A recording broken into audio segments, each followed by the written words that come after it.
Oh, heel calorie good later. Om för den så. Ja, så är det späckning. Ja, we could have a hero wonders was. Honey. Ja, wat fijn dat dog weer film staat. Volgens mij van die. Ze geeft je wat more. Ja. Zeg het. Wat schemes net. Heel als een hele dog. Dog and they're veel trying to feel more as if you like it'll go out and on it. That's different.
My name is Joshua P. Warren.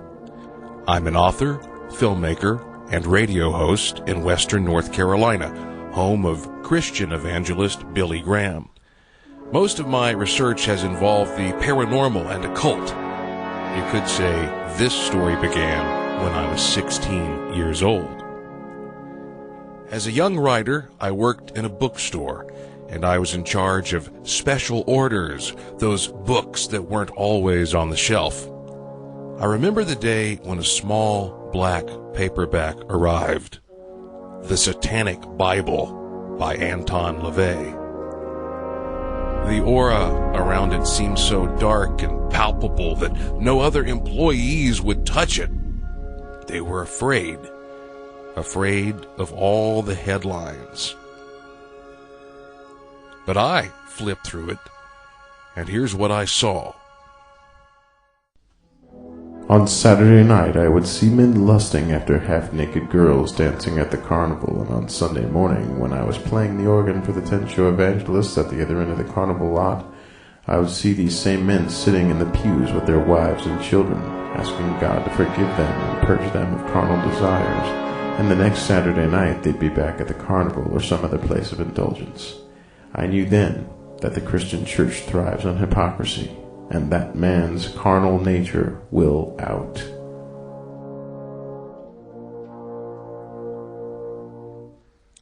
I put the book down. It seemed simple enough, but I didn't want to be seen reading it. Years later, my professional talk show, Speaking of Strange, allowed me to converse with fascinating guests all over the world, and one night, for whatever reason, I remembered that spooky little black book. I sent an email to the Church of Satan, asking for a spokesperson. I was surprised to receive a reply, and especially taken aback to learn I could speak with the man in charge of the entire worldwide organization, the high priest of the Church of Satan, Peter H. Gilmore. But otherwise, whatever floats your boat, as long as you don't interfere with us, we think go be happy. Believe in whatever you want to believe in. Believe in Jesus, believe in Santa Claus, believe in the Tooth Fairy. We don't care. We have a destruction ritual, and that's a sort of curse. If somebody has gone out of their way to do wrong to you, we think it's far healthier to go into a ritual chamber and stick pins in dolls than it is to run around every day carrying this hatred for somebody that just eats away at you. You release it, it's gone, you don't worry about that person anymore, and you enjoy your life. And the third ritual is a lust ritual, which is, of course, one that you do in private. And essentially, that's a way of releasing your sexual desires. If you have a regular lover or lovers, and you're sexually frustrated, you envision the lover or lovers that you like, and you bring yourself to a sexual climax, and then you're not pent up anymore.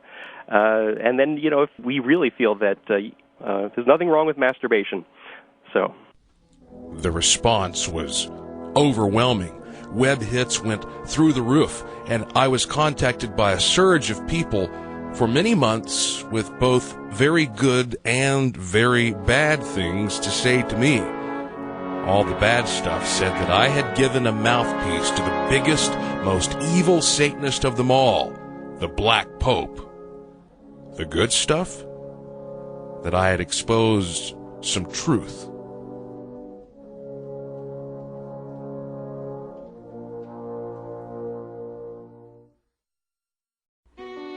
The Church of Satan was founded on April 30th, 1966 in California by Anton LaVey.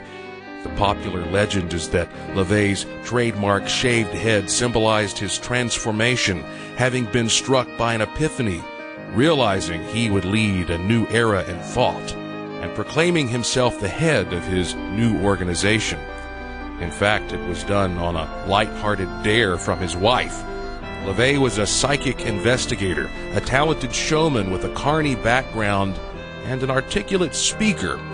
Some viewed his new church as a publicity stunt, but the logical concepts in his digestible, easy-to-read book, The Satanic Bible, would resonate with many, solidifying him as a person with a stable philosophy, an attractive one, that allowed people to enjoy themselves without hurting others and without feeling guilt or being frightened of an afterlife. It celebrated humans as animals. And when LaVey died in 1997, at the age of 67, the typical mortal squabbles ensued. It seemed everyone wanted a piece of his estate. Eventually, his possessions like a Rasputin chair, bed of nails, horned cap, and Byzantine phallus were distributed among his heirs, and his famous lair, the Black House at 6114 California Street in San Francisco, was demolished in 2001. Many wondered whether or not the church might surely crumble as well. Peter H. Gilmore was a friend of LaVey's, and he became LaVey's successor in 2001. His wife, Peggy Nadramia, became the high priestess. Since the radio show had stimulated such interest, I wanted to have him back sometime, so we continued corresponding. Having recently completed a documentary on talk radio called Talking Tall, I was on the lookout for another interesting subject. It seemed the media had never portrayed the church accurately. Right, we're not devil worshippers, we're Satanists. And therefore the media had been given limited access. But Gilmore thought I'd given him a fair shake on the air, and eventually, after building up a level of trust, the church agreed to give me unprecedented access to their inner workings. I had final control over all editorial aspects, and no one with the church would be paid for his or her participation. As a person who is more or less agnostic, I would go in with an open mind to see for myself what the Church of Satan is all about. Though I would meet up with the high priest Gilmore in Hell's Kitchen, New York, I asked him where I could find the church's best facilities. They were hidden in another country. I would have to go there and meet with strange people who would take me off to a secret location, the new Black House of the North. And there, I would see things that no outsider had ever seen before. In fact, they were planning an important ritual. There were no contracts or signed papers. I was told I would be the first to document what you will see in this film. And I made the arrangements to travel to a distant land based solely upon the word of the world's top Satanist. And then I began to wonder if this was a good idea. What if I learned that all the urban myths were true? Babies were being sacrificed.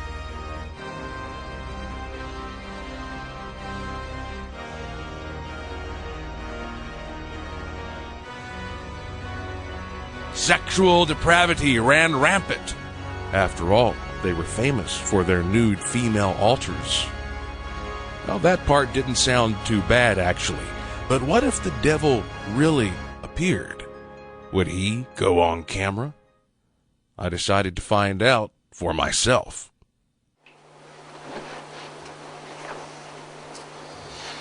Now, Satanists think there is no Satan. But, what the hell? Just in case, here we have the beautiful naked altar, we have the skull, we have the candles. What do you say we try to conjure up Satan? Why not? Satan! Please come henceforth! You are commanded! Later, you'll see what happened. But now, back to the story. Many people tried to dissuade me from doing the project, but nonetheless, I teamed up with C. Eric Scott, my friend and co-producer director of Talking Tall. He is also a Christian and was definitely unsure about the project at first. But he has balls of steel, and so he agreed to help me capture this vision of hell. It seemed like a good idea to get some practical advice, though. I decided to speak with my friend, world-renowned author and journalist Nick Redfern. He's an Englishman who has traveled the world investigating weird and often controversial things. The only way to really get the answers from a personal perspective is to go out there and speak to the people and say, hey, what are you all about? Tell us what you're about. Tell me what you're about. And I think there's no real alternative or excuse for not doing that, for going out there and getting the answers personally. And, I think that is the way to do it. You can read countless books or, watch countless TV programs, etc., etc. But the way to do it is to go out there, spend time with the people, form your own opinions and conclusions, and then tell people what you found out. And I think that's the honest way to do it. If I end up tied upside down to a crucifix with my throat slit, you will investigate exactly what happened and tell the public the truth, right? I shall do my best. In order to prepare for this investigation, I began to study the Satanic Bible and Gilmore's new book, The Satanic Scriptures. 7 Satanic Rules of the Earth. Ask yourself, do you agree with each one? Do not give opinions or advice unless you are asked. Do not tell your troubles to others unless you are sure they want to hear them. When in another's lair, show him respect, or else do not go there.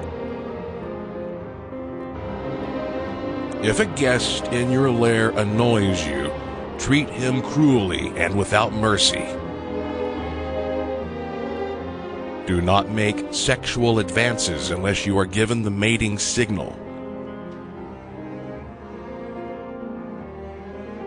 Do not take that which does not belong to you unless it is a burden to the other person and he cries out to be relieved. Acknowledge the power of magic if you have employed it successfully to obtain your desires. If you deny the power of magic after having called upon it with success, you will lose all you have obtained. Do not complain about anything to which you need not subject yourself. Do not harm little children.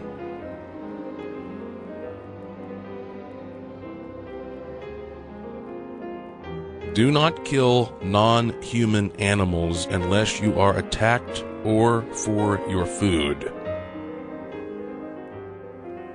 When walking in open territory, bother no one. If someone bothers you, ask him to stop. If he does not stop, destroy him. There are also 9 satanic sins: stupidity, pretentiousness, solipsism, self-deceit, herd conformity, lack of perspective, forgetfulness of past orthodoxies, counterproductive pride, and lack of aesthetics.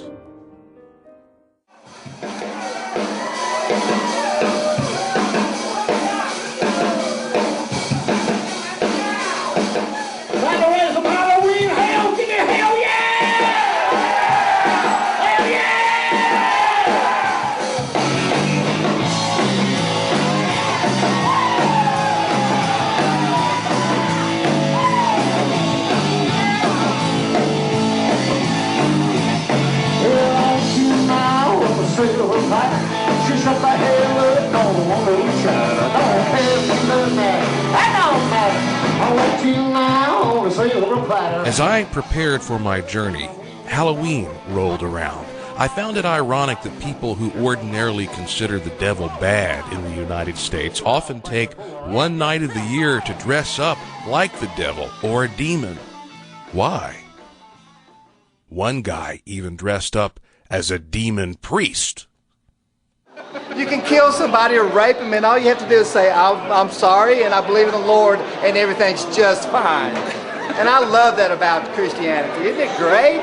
It's so convenient, especially for a politician. I think a little bit of Satan lives in all of us. Yes, sir! Here we are at the largest and craziest Halloween bash in the entire region. This is an example of what people in the United States of America usually do when they celebrate the nether realm, the ghoulish veil that thins between this world and the next. Some of them even dress up like Satan himself. But how do they feel about Satan? Now, where do you feel that the actual Lord of Darkness lives? Do you think there's a being out there who controls and sways all mindsets and makes people do terrible things? No? And what's that being's name? He lives in the White House. You know? I'm just kidding. He lives in San Fernando. How do you feel about the Church of Satan? I'd say a bunch of posers, pretty much. They don't even really believe in me. It's kind of disappointing. Just a bunch of atheists running around screwing each other. It's, do what thou wilt. Hey, that's fantastic. It looks great on a bumper sticker. I don't know about for an ethos, but to each his own. Ladies and gentlemen, the devil. There is no Satan, and there is no God. Right here.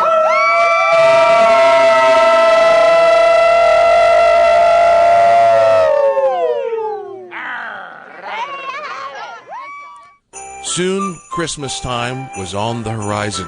While everyone else was decking the halls and preparing to celebrate the birth of Jesus, I was preparing to meet the world's foremost Satanists. It was surreal as I made my way from airport to airport, eventually leaving the U.S. behind for a cold, mysterious land.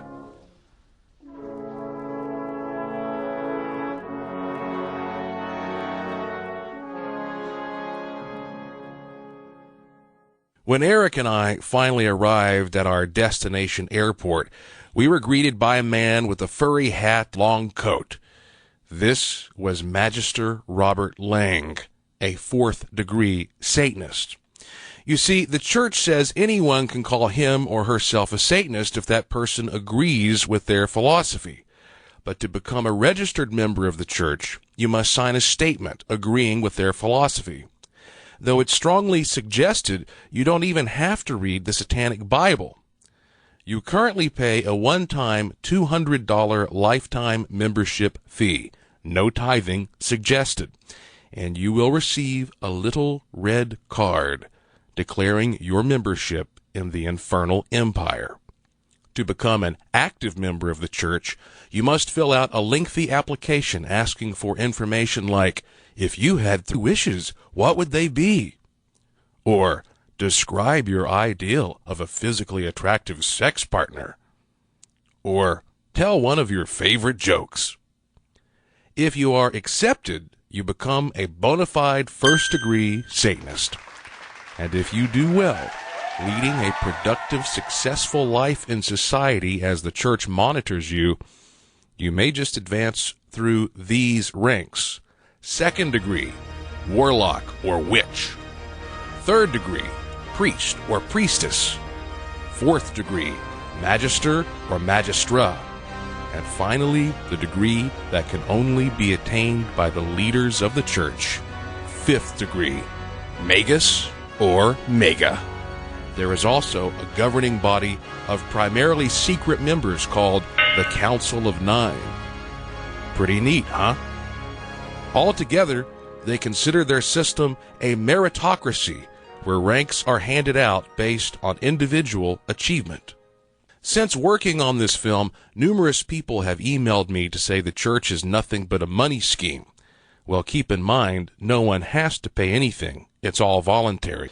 Of course, one could say that all religions are money schemes, and some Christian evangelists live in big houses and drive fancy cars. But it seems to me it's unfair to focus solely on money. Money is just a realistic part of life. We need it to live. But now you know how it works in the Church of Satan. And so, as a 4th degree magister, Robert Lang, the man in the furry hat, was as high as you can get on the totem pole other than leading the entire worldwide organization. And he was driving us deeper and deeper and deeper into nowhere as the sun set. Here, Eric and I were in another country with a man we'd never met before, driving us into a frozen winter wonderland to a secret location. It quickly became clear, if these Satanists had bad intentions, we were fucked.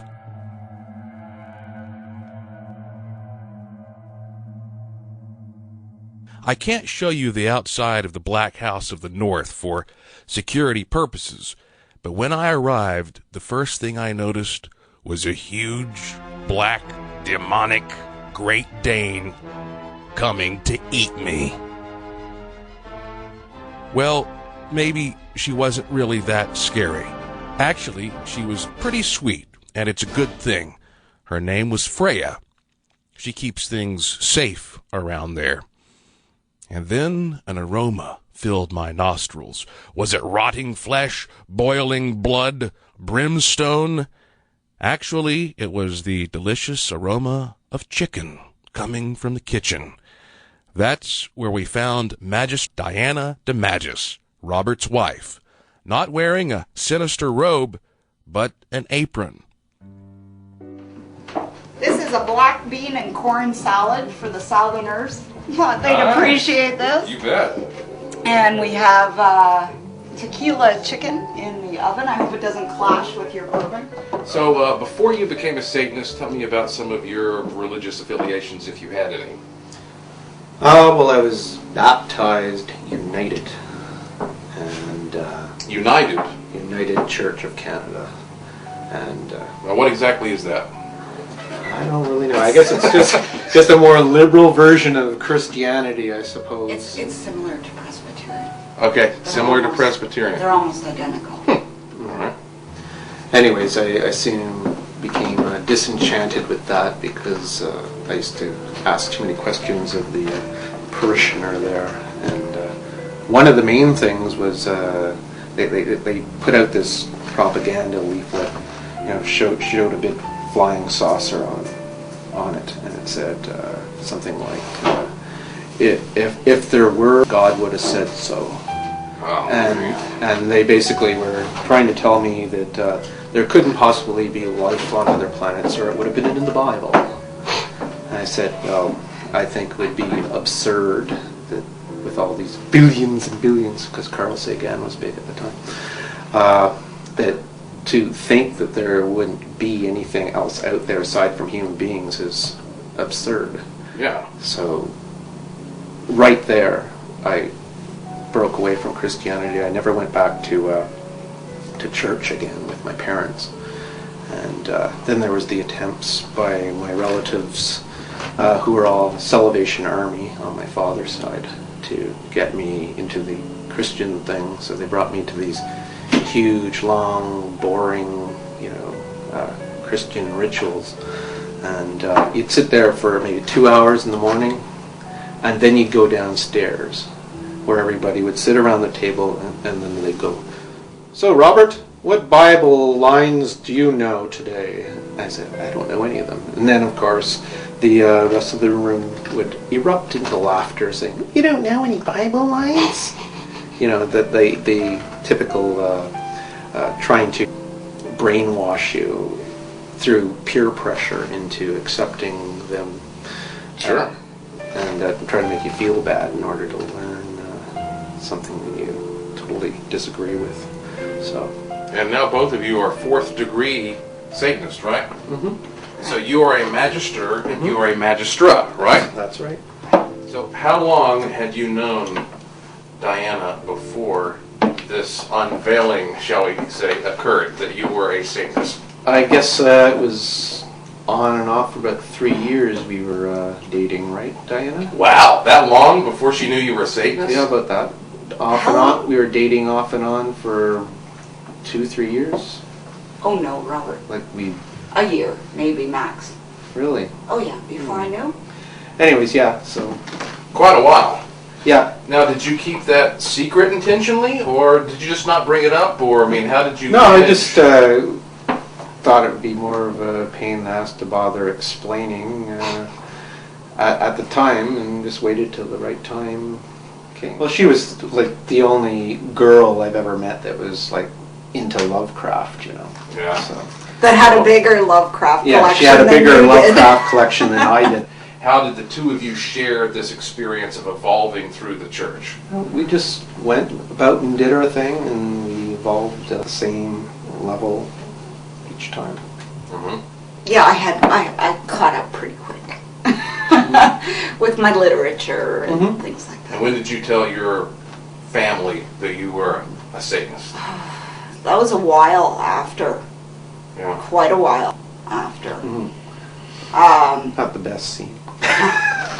No, not good. Not a good scene, actually. Now it's just unspoken of. Really? Yeah, that's my family. Yeah. My family, if there's anything they don't like and it comes out, then they just never talk about it again. So they just ignore the fact that you're a Satanist now? Because you still... That's right. Yeah. They Maybe totally ignore it, and of course we respect them, that we don't thrust anything like that in their face. Sure. I've never bothered telling my parents anything about it, although all the Sally Ann side of the family knows about it now. One of them did an outreach to me. And, I'm sure that worked. Is everything okay? Actually, what they did was kind of mean. They tried to use his grandmother to Yes. bring At him the funeral. closer to At the them funeral, while she yeah. was sick and still alive and stuff. So that was not. Yes, and then at the funeral, the whole sermon was about having the key to heaven, and then he turns over and he looks at me. Do you have the key? But is it safe to say they think you two are going to hell? I mean, they really believe there is a place called hell, and you're going there. I don't know about my family. Well, probably Like I not said, your- They weren't probably not very your religious, family. so probably not. No, they're really? more religious out of convenience, because everyone else. Oh, they like the They go to- social yeah. aspect. And neither of you think there is a hell, right? No. I Hell is- highly doubt it. It's Hell's Kitchen. Do you fear your neighbors? Fear, no. They're going to burn down the No. black house. Of course, yeah. you'd worry about Always a you'd fear their possibility, stupidity, or their ignorance, So you would never want to hi, it's like throw rocks at me.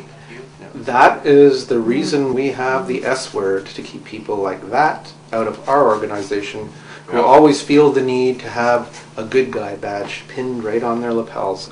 I'm not afraid to wear the black hat from time to time. I mean, we don't even believe in the idea of sacrifice. It's a total Christian idea to sacrifice. Christ on the cross sacrificing for his people. I died for you. Next, we went to our rooms. Mine was a woodland theme full of stuffed birds. Eric's was more pattern-based. And then Robert took us on a tour of the Black House. So this is the library, of course. And of course there's the beautiful sculpture that Brian Moore made. The first edition Dracula. And as you can see, I like Egyptian atmosphere. This is a sculpture I did of Vlad Tepes, the Impaler, the satanic saint of justice. Wow, you did that sculpture? I did that sculpture. Wow, yeah. That is impressive. Yeah, and some of our more favorite books in here. Probably the largest Rasputin library you'll ever see. Bunch of books on Vlad the Impaler here, of course. And the Lovecraft collection. Ching, ching, ching. And a lot of rare little novels. So do you want to be buried or cremated when you die? I'd say cremated. Really? Why is that? That way I could be kept in a little jar on some nice warm shelf in someone's house instead. May I have some of that later? That's this is great. a Marcus Meyer sculpture that was given as a gift. Okay, so we're going to go down into the gallery here. We got to get a shot of this.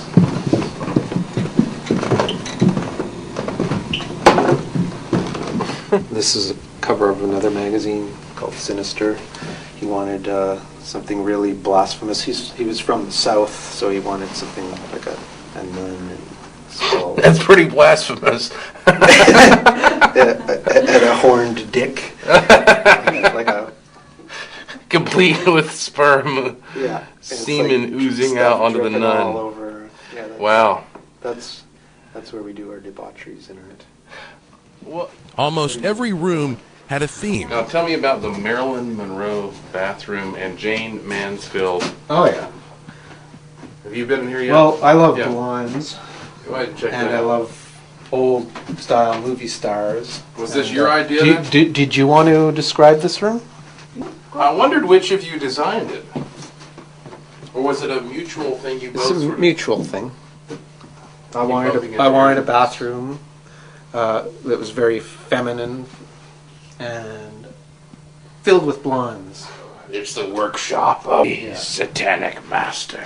So this is some banners, and everyone's going to go, oh, they're Nazis. Well, no, it's actually not a swastika. It's called a wolf's cross, and that symbolizes like energy from within. These are like almost like vectors radiating out, so it's talking about change from within and projecting that out towards greater aspirations. Those color combinations are classic in military. Well,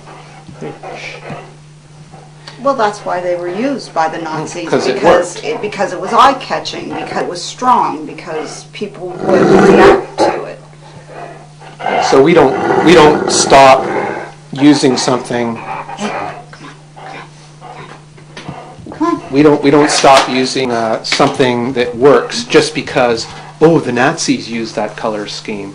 No, otherwise, why don't I just stop wearing Hugo Boss, who designed the Nazi SS uniforms, or stop listening to Jewish music because Hitler secretly liked it? Or Wagner. Or Wagner.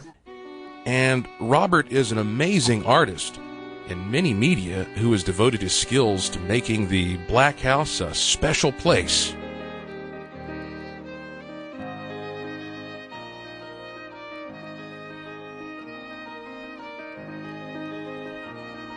After seeing so many rooms, I then wondered which one would be used as the ritual chamber, the most sacred of all. When I asked Robert, he gave us the ultimate surprise. And we've heard that the Church of Satan believes that all churches should be taxed. We really think that people should not have religion subsidized by the state. And we think that people should keep their religion to themselves in their own home and keep it out of other people's business. So we choose to celebrate our religions in our own houses, which is essentially what the Church of Satan, when people ask, oh, where's the Church of Satan? Well, it's not in one particular place. It's a whole bunch of places, this being one of them. So.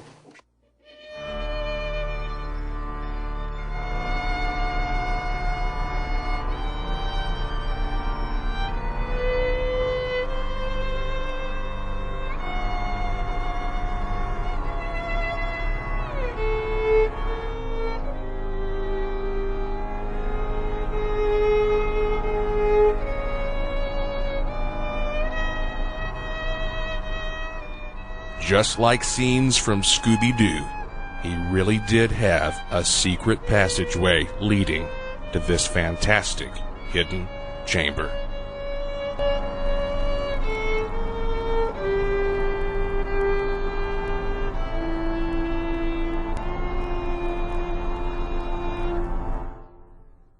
I mean, he's here. Yeah. He's here. And this is an original Coop poster. 61 of 666. These came in gold to gold writing up here. An original Anton LaVey certificate given to a friend of ours who comes up here from time to time. Most of our satanic library in various versions. So what do you consider to be the most treasured item in this room? I guess sentimentally. Oh, okay, well let me show you some of the items in the room first of all. This is dust collected from the floor where Rasputin was assassinated, where he was poisoned, the actual room. No kidding. In Russia. This is a piece of the wall from the courtyard where Rasputin was shot. This is a funeral I performed for my friend who died, a satanic funeral. That clown there she was an original Church of Satan member, and that clown was hanging in her room when she died. This is the first Church of Satan Magister satanic action figure.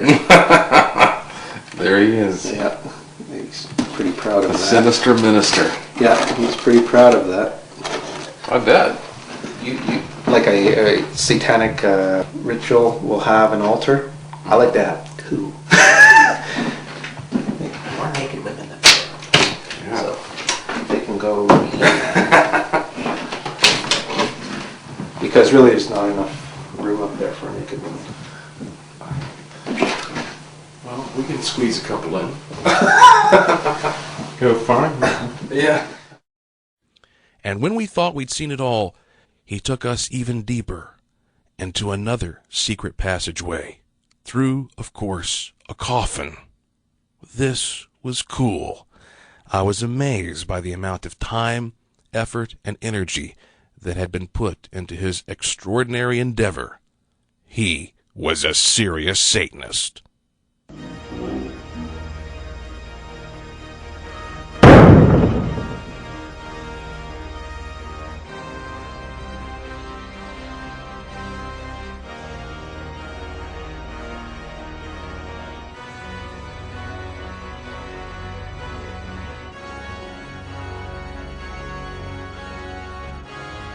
After our complete tour, Robert loves hot sauce. And a fantastic dinner, including plenty of hot sauce, with him and Diana, who is a wonderful chef, by the way, Magister Robert Ling sat in his study to answer my questions.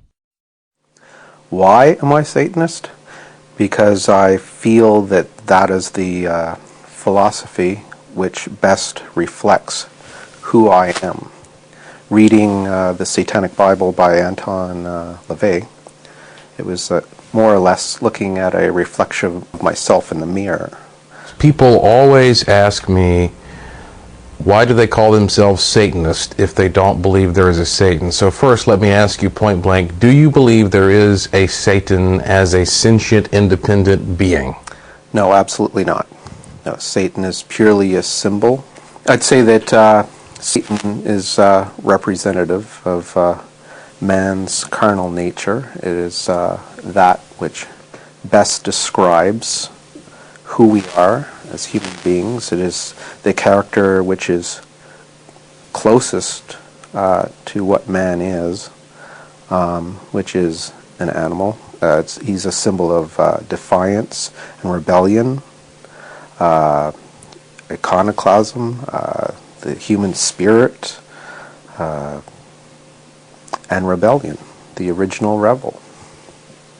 So you view humans as being no different than any other creatures? No, we are all animals. Now, if you curse someone, do you think that there is a karmic repercussion, that whatever you project out will come back to you? No, absolutely not. Because as far as I'm concerned, the reason why I'm cursing them is because I'm dealing out justice because they have wronged me. Usually when I do a ritual, I usually end up with what I want. When I was a child, I guess I saw what would be considered perhaps a ghost. From a child's perspective, it's hard to say if it was my imagination running away with me or not, but we were playing upstairs in my cousin's attic, and he relayed to me that the house was supposedly haunted, and we were just playing there with our toys, and all of a sudden we turned around and I got this real chill as I saw this white apparition type, what looked to me like a woman holding out her hands, coming towards us like this. How do you feel about the role of children in Satanism, becoming Satanists? I think that children shouldn't be involved in any organized religion until they become 18 years old and are old enough to make a well thought out decision about what they want to be. Do you find that even though you have no control over other people, including young people, that the idea of an organization like the Church of Satan nonetheless inspires some people to commit evil acts?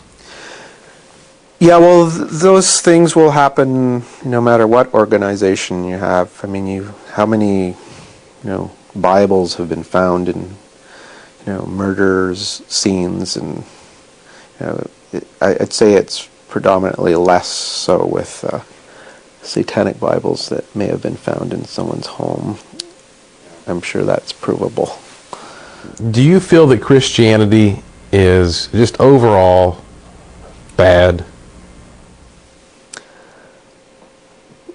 Predominantly, it's like a rabies, in the fact that they separate themselves from nature by denying that they are of the animal kingdom. And when you deny what you actually are, I think that makes you a little bit less stable of a person. We don't necessarily perceive coffins and skulls as being ghoulish. We see skulls as a symbol of man's mortality. I find our imagery a heck of a lot more fun. Some people told me when they knew I was coming up here to do this, they said, I think you're probably going to find that most of these Satanists are just a bunch of grown-up Dungeons and Dragons geeks. Mm-hmm. If we go down in the ritual chamber and we dress up from time to time, and we act out a fantasy down there, and we get out whatever angst is within us through doing so, then there's nothing wrong with that either. If consenting adults want to get together and do whatever they want, that's fine with us. And as far as nudity and nude altars in satanic rituals is concerned, that's there for a specific purpose. Definitely she's nude because males are more visually stimulated on that scale as well. So it adds to the charge in the room. Plus, she's also being the attention of the room, and therefore she is the focus. So you're focusing on her plus projecting outwards. She's taking the energy in the room, theoretically, and projecting that outwards. Would you accept a barcode if your government required it on your forehead or your wrist or something? Depends what it is in it for me and what it looks like. I mean, is it aesthetically pleasing or is it just a stupid barcode? You know. So you're open to the possibility then? I don't necessarily like the idea of being branded in any way, no. That's why I don't have any tattoos. Now, there are more people, at least in North America, who give the appearance that they believe there may be a hell and a heaven. Mm-hmm. What are the chances in your mind that you are wrong and all those people are right, and that you are going to end up facing your final moments and realize the terrible mistake? Well, let's just say I'd rather jump into hell than be with most of them. As you can see, members of the Church of Satan do not believe there is a Satan or a God, demons or angels. They are basically atheists who use Satan as a symbol meaning simply adversary. To them it seems saying, "Hail Satan," might literally be on par with "Hail the Easter Bunny." But then again, symbols do have psychological power, like flags, for example. Thus, despite literal reality, we can all understand the true power of symbolism. I went outside in the middle of the night to check out the grounds. Underneath a gleaming full moon, here we are so far north. I'm looking for Santa Claus around here. It is 8 fucking degrees. There is a foot of snow on the ground. No wonder some of these people want to be Satanists. They're hoping they can go to hell just to warm up a little bit. At the end of a long night, Eric and I retired to our rooms. It's about 5:20 in the morning. Eric and I have been up about 24 hours now. We're tired as hell, but we've got to be up anyway in just a few hours. When all the Satanists are going to come here for the ritual. When I turned off the light and laid down, it was completely black and silent as a cave. I slept like a baby. The next day, I awoke to sounds of laughter and clamoring. After a quick refresher, I went upstairs to see who had arrived. The first person to give me a hearty handshake was Colonel Akula, a man with a strong, charismatic aura. I've always held Batman to be one of my heroes. A paragon. He's the apex of human perfection. That synthesis of body and mind, the physical and the mental, because they cannot exist without each other. I think Colonel Akula may be the real Batman. He climbs mountains, and he knows how to kick ass. I could kick someone's ass. Well, not a lot of people can do that. Just being able to kick someone's ass who's coming at you with a hammer, I mean, that's something you can be proud of. I've self-authored 2 books. They're part of a series called Fang and Claw. And the first one is called Fang and Claw, a treatise on practical combat, and it deals with, it examines self-defense from a satanic point of view. This one is Fang and Claw, a treatise on practical combat. This one is Fang and Claw, Volume 2, better known as Fang and Claw, Striking Techniques. You never kick anybody in the balls because, I mean, we've all been kicked in the balls. Wait, let's hear that again. Never kick anybody in the balls because, I mean, we've all been kicked in the balls. See? Satanists aren't all that bad. Attack the eyeballs. A 100-pound girl with Lee press-on nails can render a rapist immobile by just jamming her little pinkies right into the eyeballs and making applesauce. I asked Akula more about his views on Satanism. I was always the weird kid, and that's probably something you'll hear a lot from all of us. I was not abused, I was not mistreated, I wasn't running from anything. Somehow, somewhere along the line, I started getting into the occult, and stuff that was evil, and stuff that was hidden, and stuff that was not allowed or dangerous to read. And I wound up with a copy of the Satanic Bible, and it pretty much went from there. It wasn't earth-shattering or mind-blowing or anything. I just picked it up and read it and said, oh, huh, I guess I'm not the only one. When I was going to university, I was going to a university in a very small Methodist farm town. It only had about 2,000 people. And I was known as a Satanist. It got out. I wasn't exactly advertising it, but it got out. So many's the night I'd be walking home from the library and I'd hear that low idling sound of a pickup truck coming by. And one night, a couple of yahoos walked out, and they looked like they just walked off the set of Deliverance. And I got the, "Where you going, boy?" So I had to defend myself. And I was able to, and that started me thinking, well, being a Satanist invites a lot of attacks. And most of the time, they're intellectual, if it can be called that. You have to defend your beliefs because people will just call you out on them all the time. But when logic and the force of your argument fails, some of them will take a punch, or will throw a punch at you. How would you respond to the idea that the reason that you go so extreme with physical and mental perfection is because you have some weakness inside you're trying to compensate for?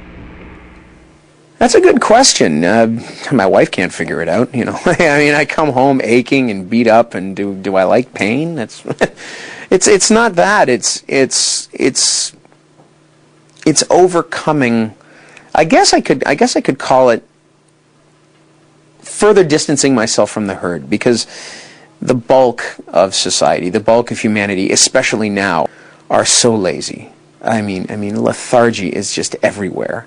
People don't get off the couch. The only thing they can reach for is the fucking remote. They're just, something comes out of Oprah's mouth and they'll bray it back like the fucking sheep that they are. So, and they eat crap. They eat bad food. They don't take care of themselves. They're dirty. They don't respect themselves. They don't like themselves. I love myself. How do you break the news, "I'm a Satanist," and how do they react to that? Well, it's interesting. It's on a person-by-person basis, because it can get you a slap in the face. It can make you single, but it can also get you laid. I mean, every girl likes the bad boy, but it really depends, because I don't wear it on my sleeve. I mean, obviously, when I go into work, it's not like I'm going to be wearing this on my finger. I see it as a great shit filter, honestly. Because it's a great way of eliminating the crap and the losers from your life. How do you feel about the potential legalization of drugs and drug usage? Well, I find drug use to be repugnant, because it's, especially the marijuana party and people who want to legalize pot. It's, sure, I mean, it's not as harmful for you as alcohol or tobacco, and these things are perfectly legal, but it's a plant. To have your entire life revolve around a plant is stupid. But as far as drug use goes, well, we can make a hell of a lot of money off it. I mean, sure, you know, but for the legalization of drugs, I have no problem with that. How would you respond to the idea that you're just playing the role of Mr. Nice Guy, and in reality, you know, when the cameras aren't around, you are doing things that are more sinister? If we were that evil and that sinister, well, somebody would have caught us by now. I mean, it's the one thing, well, Satanism contains no ambiguity, and it's all about being yourself. What you see is what you get, because we are not ashamed of who we are. We don't have anything to hide. I'd like to turn that question back around, because I think I read in the paper somewhere that a couple of young boys were molested by Christian priests. You know, what didn't you know? I'd like to ask that question to Ted Haggard. You know, I'd like to sit down with him. Well, maybe he can't sit down right now. I've never understood how I can get moral advice, or how I can be told that what I believe in is sinful and wrong from an organization that has harbored and defended pedophiles for generations. You got to come at me. You got to come at me with a lot more than that before I ever take what you have to say seriously.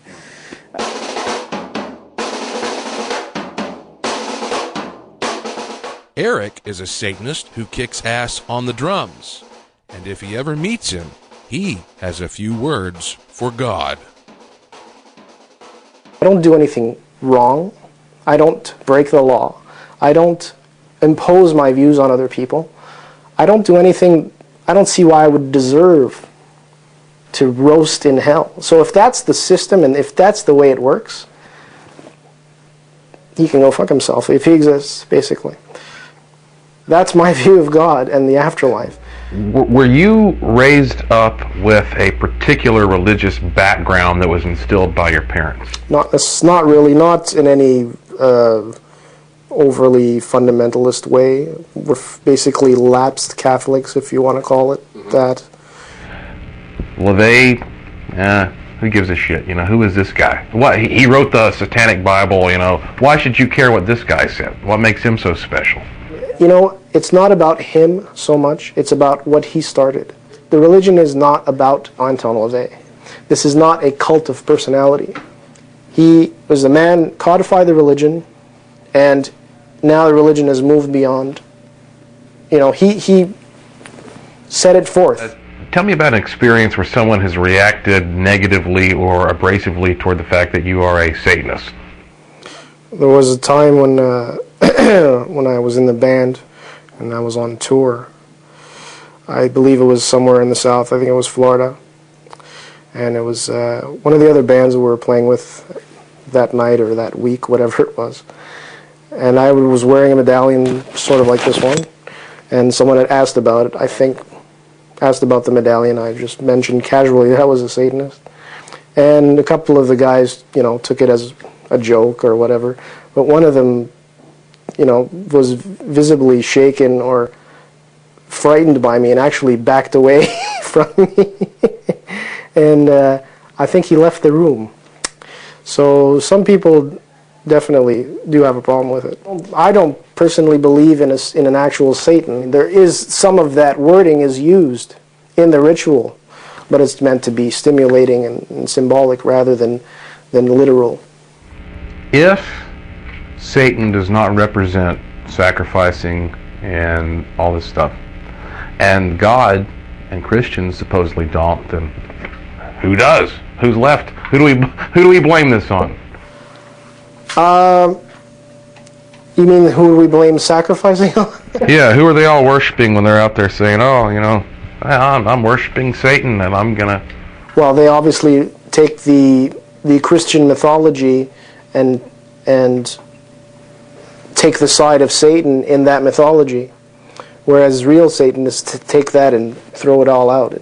We don't use that at all. That whole God versus Satan that that they're reading in their Bible, we completely reject that. That has nothing to do with Satanism. Well, there's certainly things we keep to ourselves. We don't normally, do rituals in front of people, and this is where we're going to do one for this film. So when it comes to the idea of, as the book says, destroying someone, how do you feel about that? What does that mean, destroy someone? Well, it depends on the situation. The obvious one is if you're being attacked. Well, I mean, if you feel your life is threatened, then you have right to defend your life.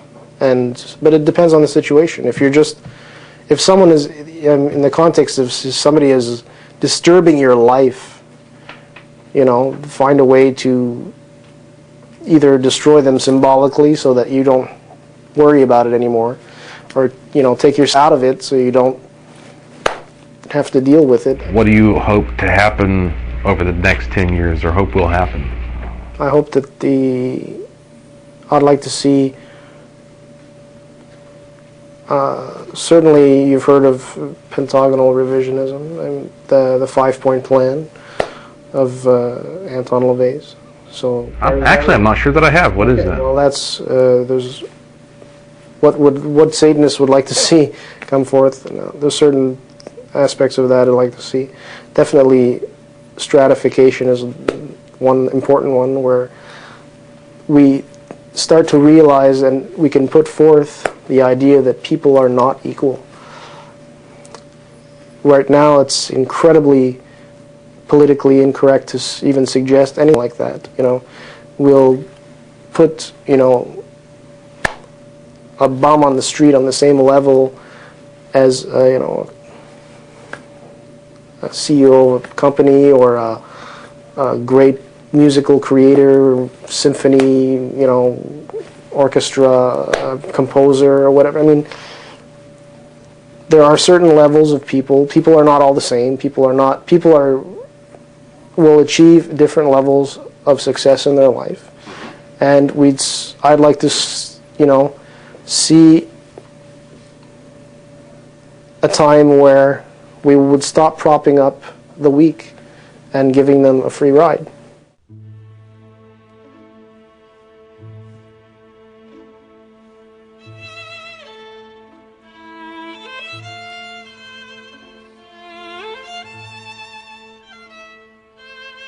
Next, I went outside to play in the snow with Robert, Diana, and Freya.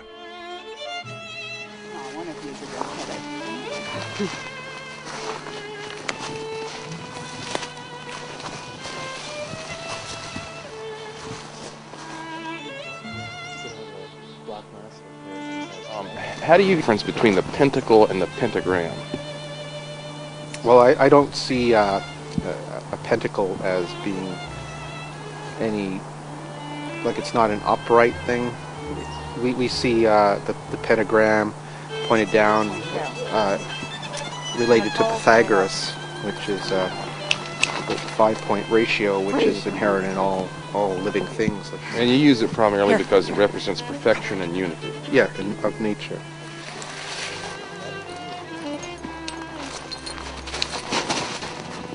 As the sun began to set, it was time for the ritual.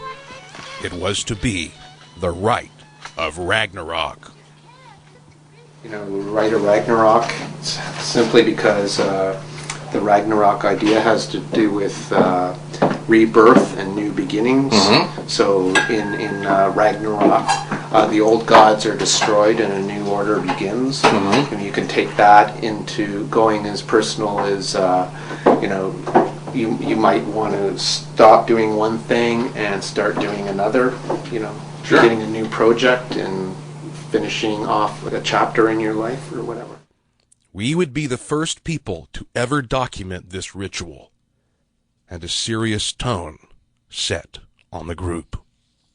For all of you who are classic Satan fans, this is a real pitchfork.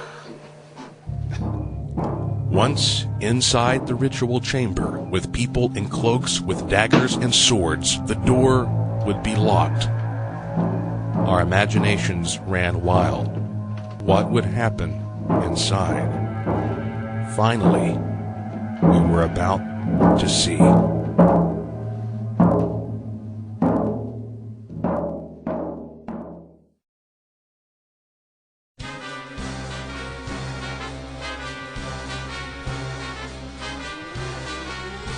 The head of the Church of Satan, Peter H. Gilmore, lives in Hell's Kitchen, New York. Eric and I traveled to Manhattan to speak with him in person. Part of some of the world's top Satanists. While we were shooting, a man on a street corner had his own opinions about Satan and the president. This sticker implies the only way the administration can get worse is if Cheney takes Bush's place and Satan takes Cheney's place. And obviously the next campaign would be Satan moving up, and whoever's worse than Satan, say Kathy Lee Gifford. Before meeting the Satanists, I decided to visit an old friend in New York, Mr. Creepo. You might also know him as Mr. UFO or Tim Beckley.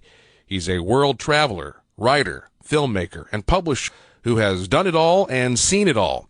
Tim has been traveling in weird circles his whole life. I wanted his take on this movie. In addition to being a writer on UFOs and the paranormal, I am also a B-movie maker. Mr. Creepo is my name in the horror films. You can catch some of my videos like Sandy Hook Lingerie Party Massacre and Barely Legal Lesbian Vampires, The Curse of Ed Wood, and certainly Blood-Sucking Vampire Freaks. That's one thing I always have appreciated about the satanic belief system, is that most people, of course, think of Satanists as those who torture animals and sacrifice babies and do all these dastardly deeds, when that is not really going on, certainly not in the official quarters. Again, anybody who can be a member of a group and anything that they do is often associated with that organization. I have met a number of members of Anton LaVey's church, and I've watched his videos, and I see absolutely nothing wrong with his practices and beliefs, and some of them I would agree with, and some of them I wouldn't. What do you feel is the difference between a cult and a religion? Thousands of members, and years of longevity, and general acceptance.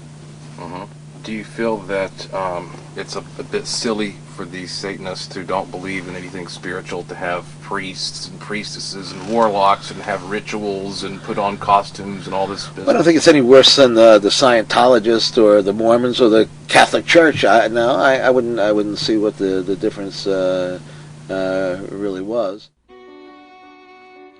At long last, it was time to meet the man in charge. We went to the reputedly haunted Landmark Tavern, and the upstairs was reserved just for us. Inside, we found a charming entourage of satanic priests and a witch. They were all very friendly. Here is Satanic Reverend David Harris. He produces the internet radio talk show Satanism Today. How did your parents react when they found out that you were joining the Church of Satan? My parents do not know. They still don't know? They still do not know. Really? Yes. So you were keeping it secret? That is correct, yes. And why is that? Well, I grew up in a very, very staunch Catholic household. My mother is a very devout Catholic, and truth be told, I love my mother. And this aspect of my life would break her heart. And you've given us your real name, and you're not afraid your mom's going to hear about this? No, not at all. Fortunately for me, she's technologically and in many other ways, in terms of the media, ignorant to things such as the Church of Satan. She's probably not even aware of its existence. If I recall correctly, I introduced her to Peter at my wedding, and she had no idea who he was.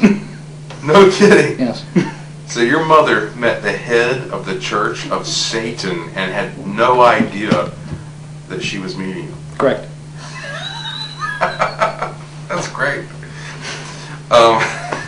Every mother's worst nightmare, huh? Poor Green. Yeah. Just because Peter H. Gilmore says you're a priest, suddenly you're a priest, whoop-de-doo. I mean, why should you care what Peter H. Gilmore thinks? I've known Peter Gilmore for about 7 years now. He's by far one of the most intelligent, well-spoken, witty, friendly, literally one of the greatest people I've ever had the pleasure of knowing and calling my friend. So to have been recognized by him and by people he respects with this honor means a great deal to me, personally. I could give a damn what anybody else thinks. It means something to me. And that's what Satanism is. How best to live your life as an individual. What's your occupation? I'm a network security consultant for a major Fortune 500 company. Really? Yes. Now, they probably don't know you're a Satanist, right? My coworkers and my supervisors. They know? Yeah. And they're intelligent enough to realize it's not a problem. Yeah, of course. In fact, I'm probably revered within my department as one of the most dependable, respected, and hardest working people that's there. So they don't have any bias against you? No, none at all. And I'm certainly not the only Satanist working for said company. Oh, really? How many Satanists are there? Well, there's a few. I'm not going to go any further than that. Yeah. Do you think that there are so many Satanists and various occupations that Christians don't know about that it would probably make them freak out if they knew? Absolutely. Yeah. There are Satanists that come from every walk of life and every possible profession you could imagine. Yeah. Law enforcement, legal field, fine arts, computer technology, what have you. You name it. I can almost guarantee you that there is a Satanist working in that profession. Would the world be a better place if everyone were a Satanist? No, I don't think so at all.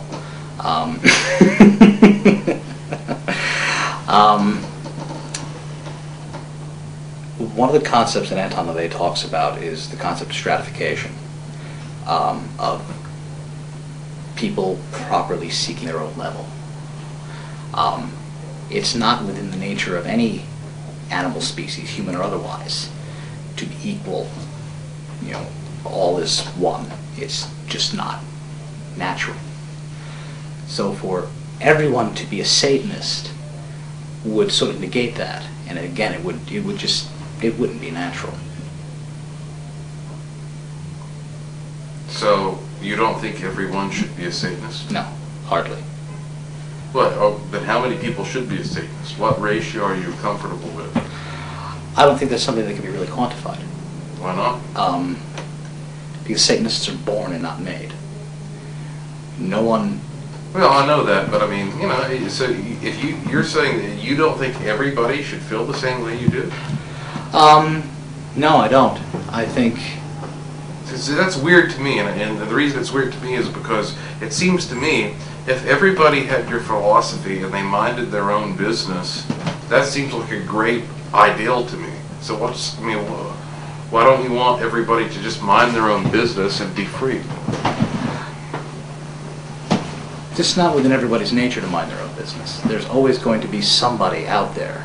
Yeah, that's true, but don't you maybe think that would be cool if everybody did mind their own business? It's not practical. But it'd be nice if they... So you don't want to think of a world where everybody is a Satanist? No. In fact, that's probably a world I don't want to live in. So you don't want to live in a world where everybody is a Satanist? No, I don't. Why not?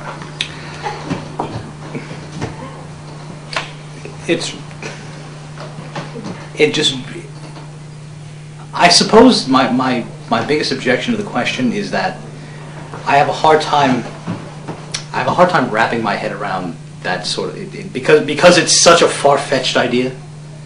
It's not something that I could even envision. Why is it far-fetched? Because people suck. This is Satanic Reverend Christopher Mealy and his wife, Satanic Witch Stephanie Crabe. They are both published authors. This book is called Sex Cats. And love the title. I have thousands of erotic images that I've collected over years, and this is just a collection of some of my favorite ones. And I've been consulted about this kind of material. I'm a historian of this material. This is Motel Bazaar by me, Stephanie Crabe, introduction by Christopher Mealy, and it's photographs that I took from across the United States of different situations set up in motels. The seedy and hidden life behind closed doors. You two have got a lot of talent. Are you swingers? No. No. Are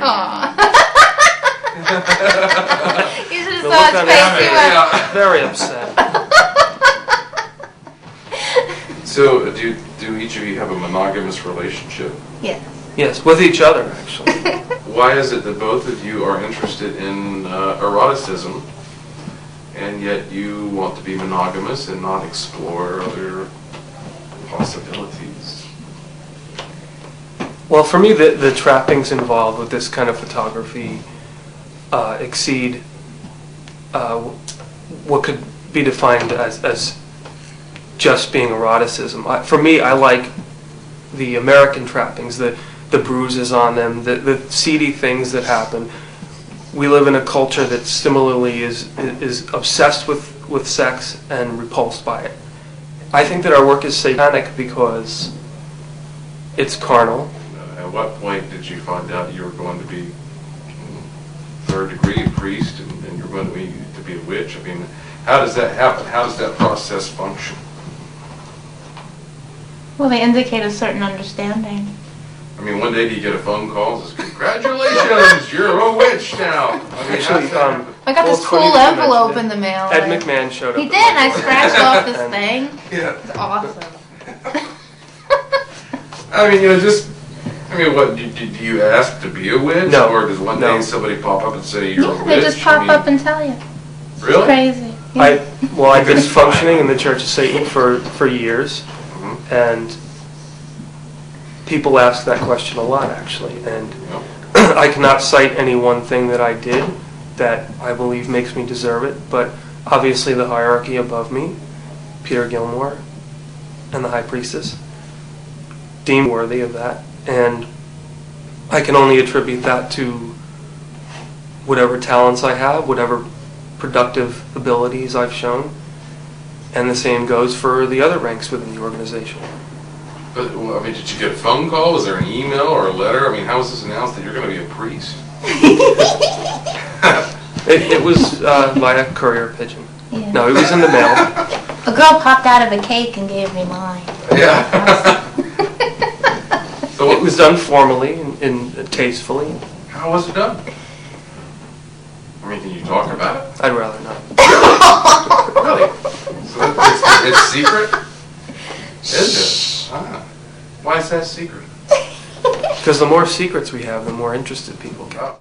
And then, at long last, I sat down with the direct successor of Anton LaVey, the Black Pope, the man who keeps this whole organization intact, High Priest Peter H. Gilmore. High Priestess Peggy Nadramia was also there, but didn't want to go on camera. Gilmore was a warm man, easy to see why he was a leader. We're just a small, independent crew, as you can see. Two guys. The pioneer spirit. Yeah. Why did you allow this? Because it seemed that I'm dealing with a small group who are rational, who are interested in understanding things in the world around them they might not know much about at the moment. And so I'm always quite happy to give information to help clarify any misconceptions that there might be. And you seem like the right folks to do it with.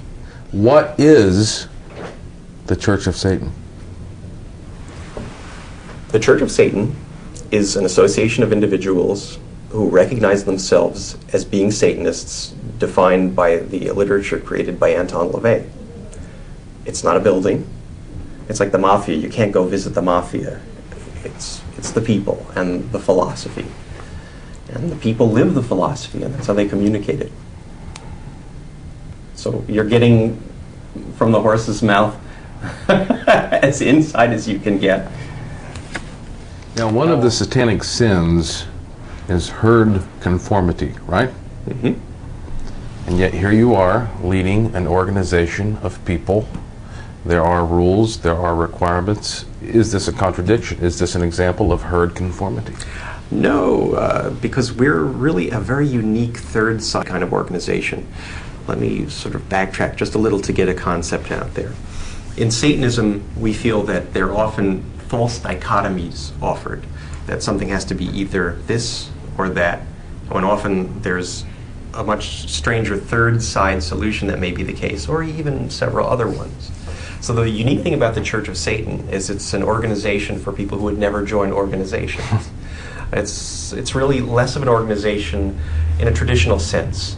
than a cabal of strange people who have ways of communicating with each other and then might decide who they are interested in dealing with really on a very personal basis, because there is no requirement for any kind of meetings, group sessions, any sort of dealing with any other Satanist at all. You don't have to like them, you don't have to meet them. It's a really unusual kind of group.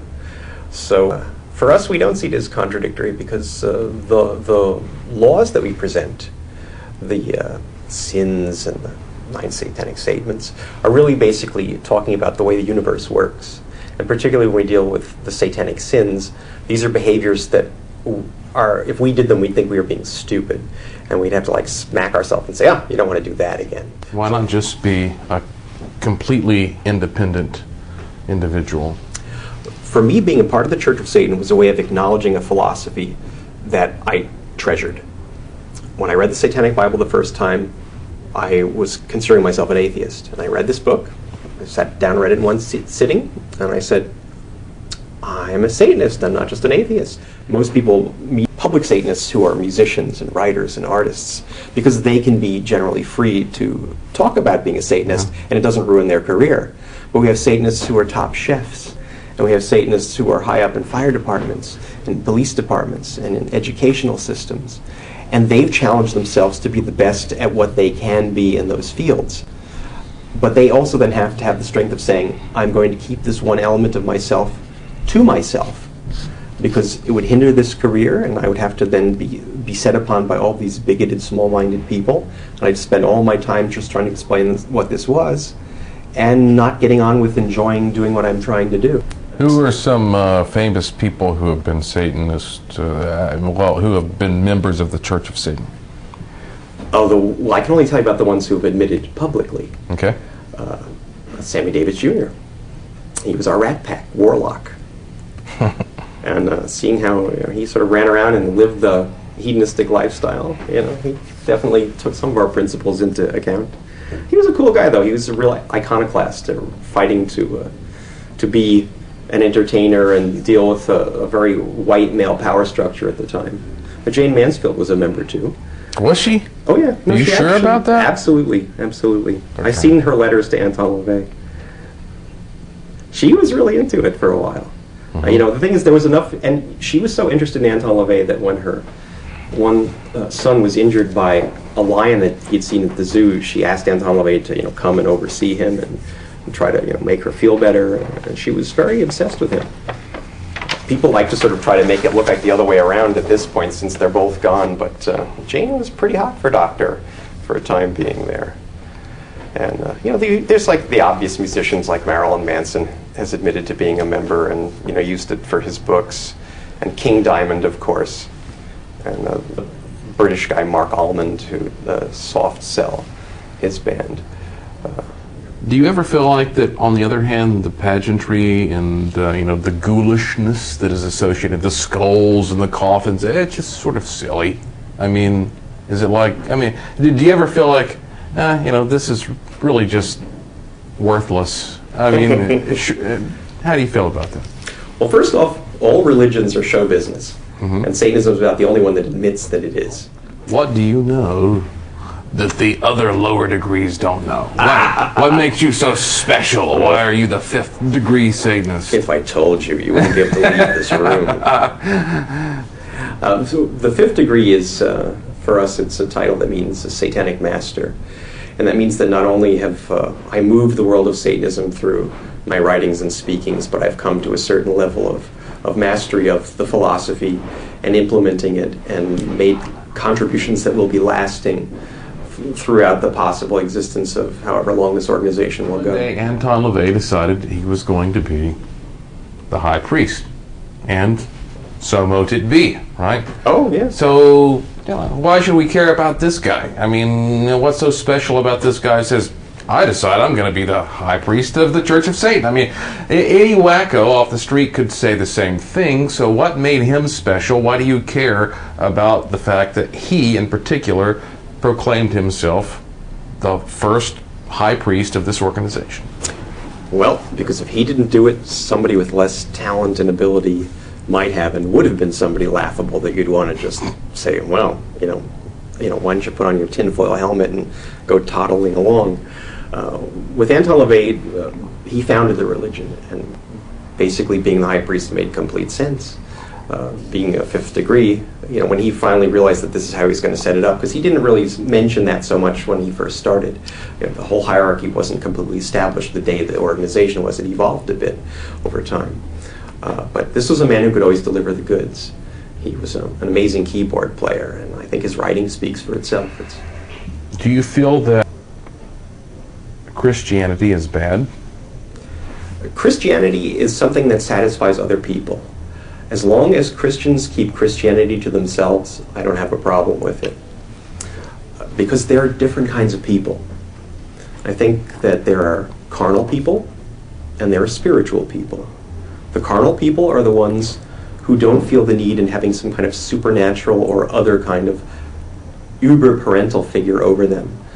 Those kind of folks would feel bereft if they didn't think that there was some spooky daddy or mommy in the sky or wherever looking over them. And sometimes those kind of people also turn to various governments. They're very swayed by totalitarians because they want some kind of authority on them. It's been clear to me since I was a kid that there really isn't any kind of interventionalist supernatural figures out there. I've never seen any evidence for it. Regardless, all these different religions seem to think that there are such things, but they all disagree on what it is and what it does. I'm happy being the center of my universe. I don't need to ask somebody else to step forward and kind of, take my place. It's like, Satan? Yeah, fuck you, go away. Maybe I shouldn't say that. What we're doing is using Satan in the original Hebrew sense. Satan means adversary, opposer, one to question or to accuse. So we're kind of going back to the Old Testament concept of being a figure who is going to stand up and challenge. How do you feel about the possibility of modifying the Satanic Bible? In what way? When it says, if someone, and I'm paraphrasing, bothers you, tell them to stop, and if they don't stop, destroy them. Would it be more accurate to say destroy the threat? Because destroy them, it's set up as a very dramatic. It's dramatic the way that's stated there, and I think in that part of the book, much of the litany there is meant to be rabble-rousing and over the top. The rest of the philosophy, I think, does make it quite clear that there's a context for that, and our context is always based on responsibility to the responsible and punishment fitting in kind and degree the crime. It might be easier if we put all that on the same page for people. But then again, we Satanists aren't generally out there looking for stupid people, so we don't really feel we have to be so blunt and obvious about it. then it's left up to interpretation, which is the same thing the Christians say about the Bible. Shouldn't it be as clear as possible about what is being stated and what is required? I think in each section, it is as clear as being required for what the sections are. Would you bow down and say whatever your persecutors wanted you to say in order to live, or would you defy them? I would say whatever I needed to make sure they execute me. And I'd take my money and go off and live very well somewhere as having that be my best revenge. I don't believe in being a martyr. So you don't feel like a wimp for saying that you wouldn't stand up publicly for Satanism if somebody was going to kill you? No, not at all. Our goal is pragmatism and survival, not to be some kind of cardboard figure that, find somebody else to do that for you. Let them be the symbol and go down with the ship. Because it's only the one who lives afterwards who gets to reap the benefits of whatever that was. When you die, you really don't think there could be some awareness that exists? I don't think so. Really? I think that really death is the end, that there is no survival of any sort. So do you fear death? No. You don't fear death? Not at all. What do you fear? What I would fear is perhaps this country turning into a place where I might have to go underground. Tell me about the paranormal experiences you've had. Really not many. I had one very interesting one when I was a kid, where I felt I saw an apparition in a house that was reputedly haunted. And I woke up in the middle of the night and saw a figure, what looked like a figure at the foot of my bed. And I thought, well, that was kind of interesting. You know, maybe that was a ghost. It would be cool if it was. And I didn't really think much, it didn't scare me. It was just a little startling.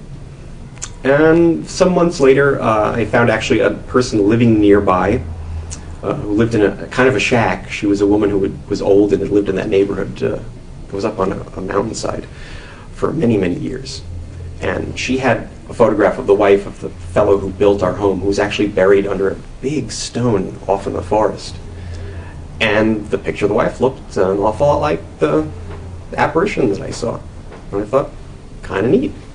Maybe it had a connection, maybe not. Hey, where are all the naked ladies? Because I feel like we're missing out.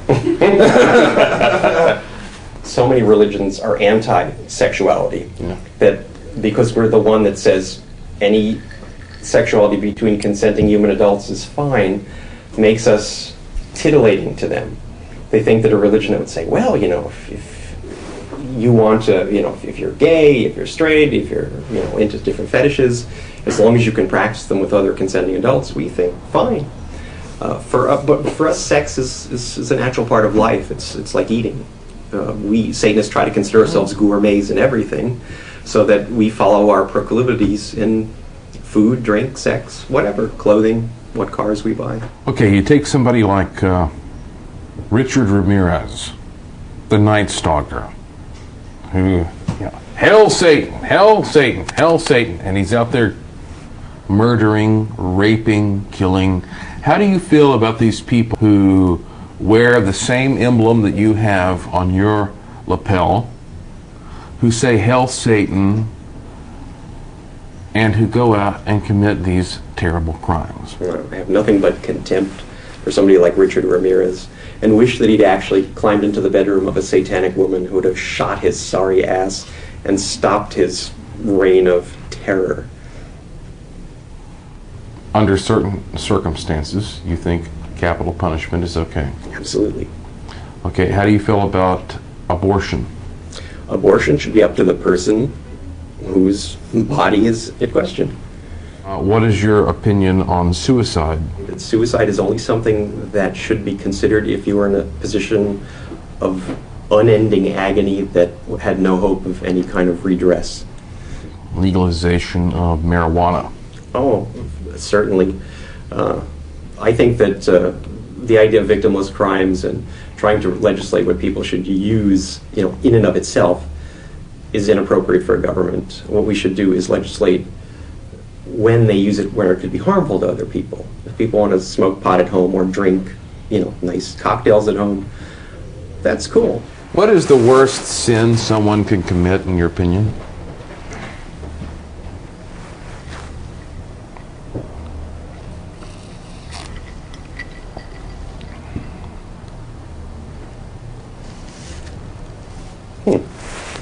So that question just comes at me as like, it's not really... Rape, I would say, is probably one of the worst things that a person can do. Mm-hmm. Are you the Antichrist?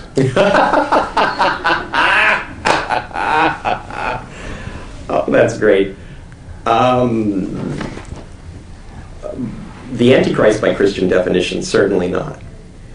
But am I anti the philosophy of turn the other cheek, all that kind of stuff? Yes, I'm anti that.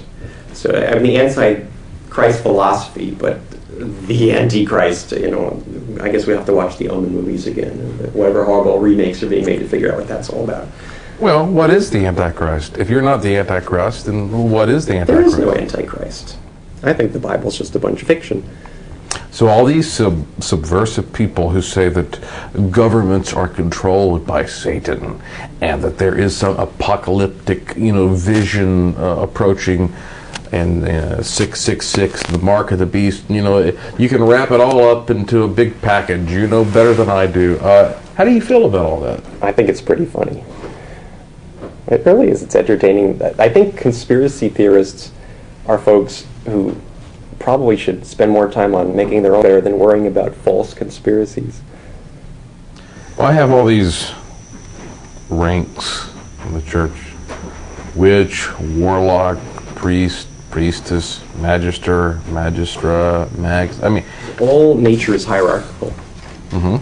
and we think that it's natural to use hierarchy. That our species is hierarchical. Any kind of pack animal is hierarchical. It's nothing unusual or unnatural, and it's also part of tradition in esoteric and religious movements to do something like that. I know that you keep the statistics about the church confidential. Are there more men than women, however? Yes. There are more men? Yes. Why do you think that is? I really am not sure. There's always been a little more men than women.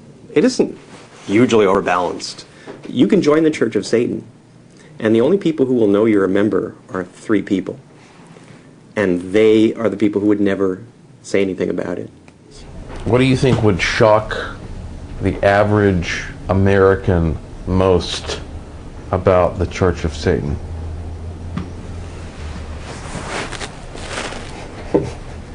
That in many ways our members aren't so different from them themselves. Yeah.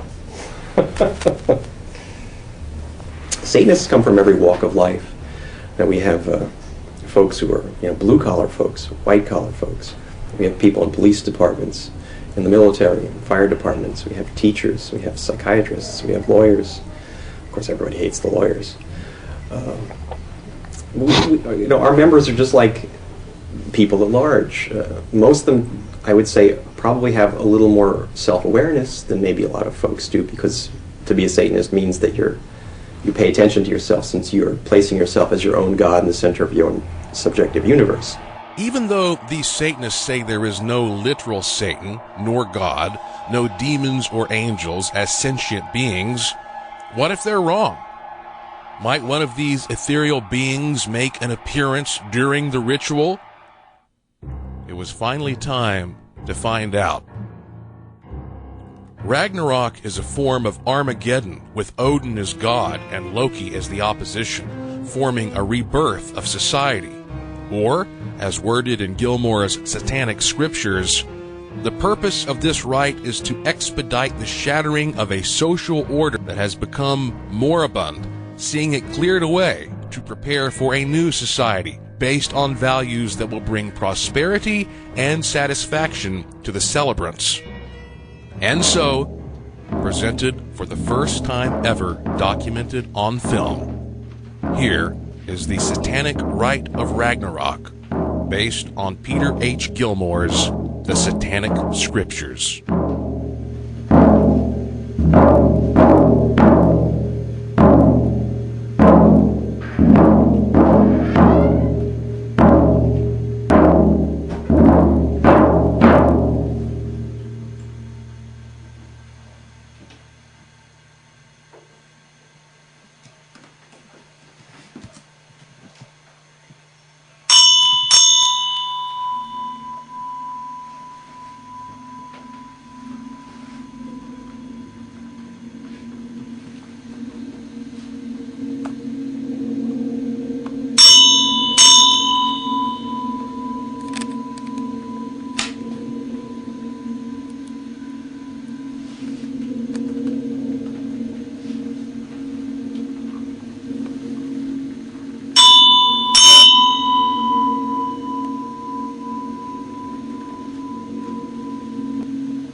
Hear me, gods of the abyss, and attend.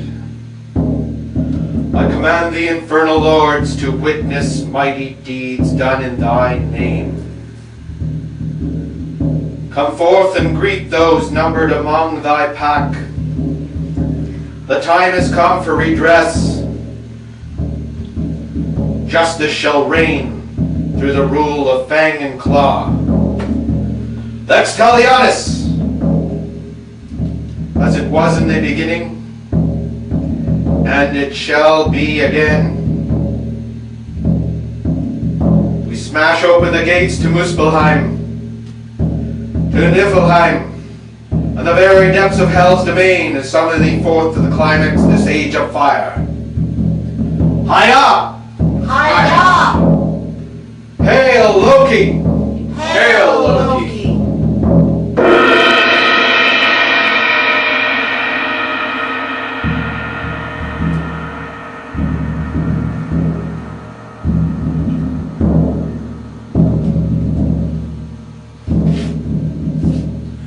Surt, Master of Fire, I summoned thee to come forth from Muspelheim and kindle thy unquenchable flame. Attend us.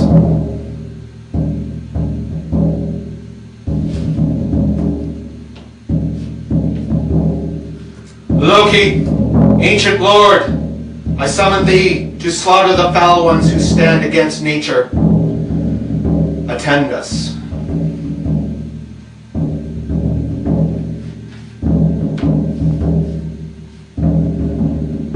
Fenris, almighty wolf, I summon thee to rend the flesh of those who oppose thy children.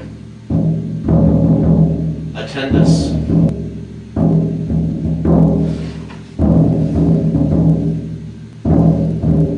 Jorgamander, venomous sea dragon, I summon thee to smash the hulls of Valhalla with thy crashing waves. Attend us.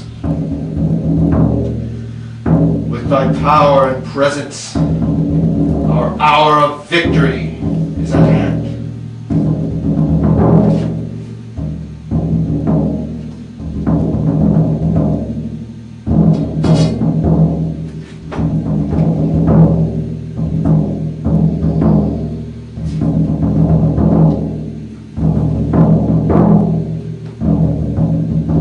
From the nighted halls of the netherworlds, I call my kindred to witness my oath. I pledge my troth. I pledge my troth. To the honor of my brethren. To the honor of my brethren. I reclaim this soil. I reclaim this soil. Hallowed by the blood of my folk. Hallowed by the blood of my folk. Grandfather Loki. Grandfather Loki. Lord of the Inferno. Lord of the Inferno. Thy flame burns deep in my heart. Thy flame burns deep in my heart. Father Fenris. Father Fenris. Mighty wolf. Mighty wolf. My teeth are your fangs. My teeth are your fangs. Tearing our enemies. Tearing our enemies. My blood burns. My blood burns. With irresistible rage. With irresistible rage. For the murder of our kind. For the murder of our kind. By the filthy minions. By the filthy minions. Of the gods of death. Of the gods of death. Thou tasted their flesh. Thou tasted their flesh. When thou wert bound. When thou wert bound. And now feast upon. And now feast upon. Their corrupt remains. Their corrupt remains. Hiya! Hiya! Hail Fenris! Hail Fenris!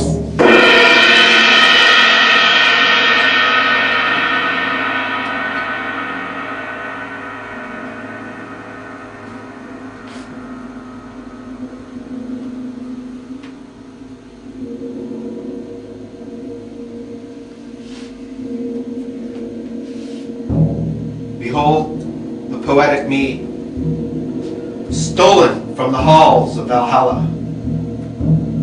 It now takes its rightful place in our hearth.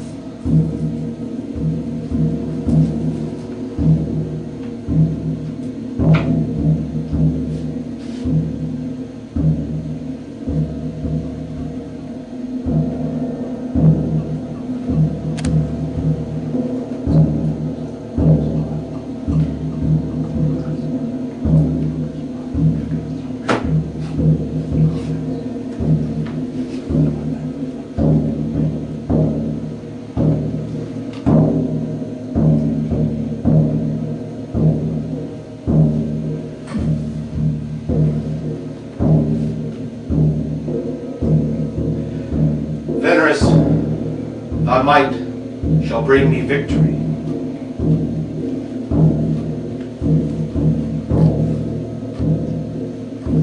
Hail victory!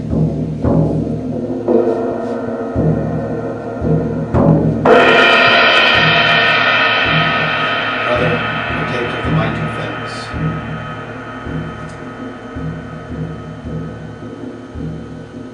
Hail victory!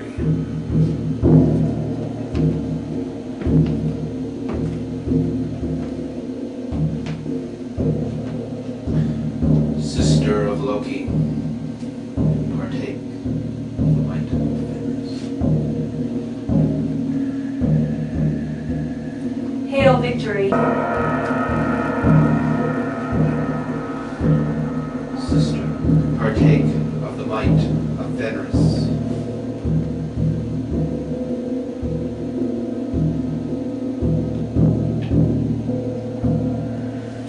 Hail victory!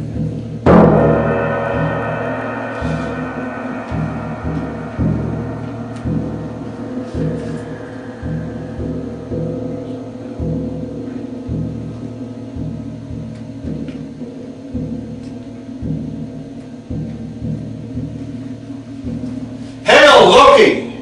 Hail Loki!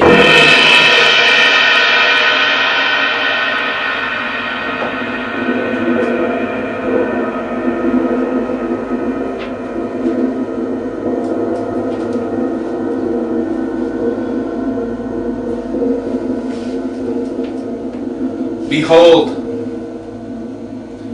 we are deep in the frigid wasteland of Fimbulvetter, our culture choked with the glacial tread of mediocrity. The weak govern the strong, perverting natural law. Witness the reign of the gods of death. Yahweh, Christ, Buddha, bastard Mahat. All you have touched has spawned corruption. Dwarves of mind and spirit have swept the globe as a pestilence, stifling higher man. We have seen the forward motion of ruthless life force, slow to a crawl, mired in a bog of despicable refuse. Discipline is banished, idiocy enshrined. The world is ruled by crippled and twisted thralls, groveling before their idols of renunciation, wallowing in the filth of desire denied. Aspiration and advancement are mocked by pox-ridden beggars, whose festering sores are their signs of honor. A pall of guilt smothers a visage of pride. Justice is hamstrung. The very living treasure of our Midgard, our precious lair, is soiled by a mass swarm of worthless, subhuman dross. Whoa! Whoa! Whoa! Whoa! Whoa! Whoa! Enough!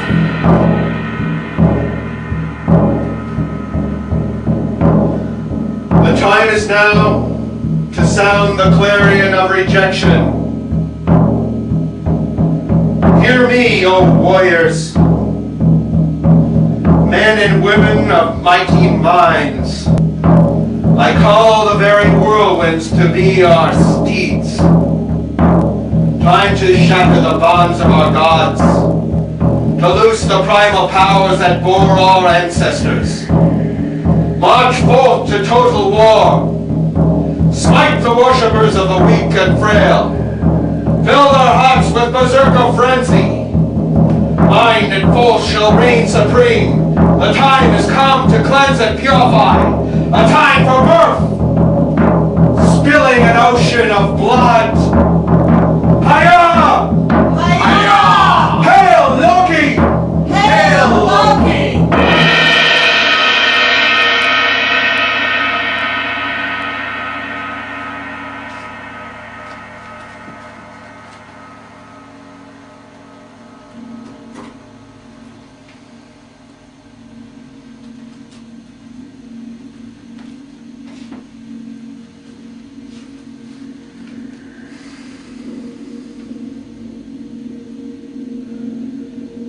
O ye pleasures which dwell in the first air, ye are mighty in the parts of the earth, and execute the judgment of the mighty.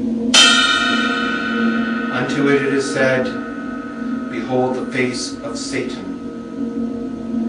the bringer of comfort, whose eyes are the brightness of the stars, which provided you for the government of the earth and her unquenchable variety, furnishing the power of understanding to dispose all things according to the providence of him that sitteth in the infernal throne. And rose up in the beginning, saying, the earth, let her be governed by her parts, and let there be division in her. The glory of her may be always drunken and vexed in itself. Her course let it run with fulfillment of lust. And as a handmaiden, let her save them and serve them. One season, let it confound another, and let there be no creature upon or within her the same. All her numbers, let them differ in their qualities, and let there be no creature equal with one another. The reasonable creatures of the earth and men, let them vex and weed out one another, and their dwelling places, let them forget their names. The work of man and his pomp, let them be defaced. His buildings, let them be caves for the beasts of the fields. Confound her understanding with darkness. For why? It repenteth me not that I have made man. One will let her be known, and another a stranger. Because she is the bed of the harlot, and the dwelling place of Loki, the king. Open wide the gates of hell. The lower heavens beneath you, let them serve you. Govern those who govern. Cast down such as fall. Bring forth those that increase, and destroy the rotten. No place let it remain in one number. Add and diminish until the stars be numbered. Arise, move and appear before the covenant of his mouth, which he hath sworn unto his justice. Open the mysteries of your creation, make us partakers of undefiled wisdom.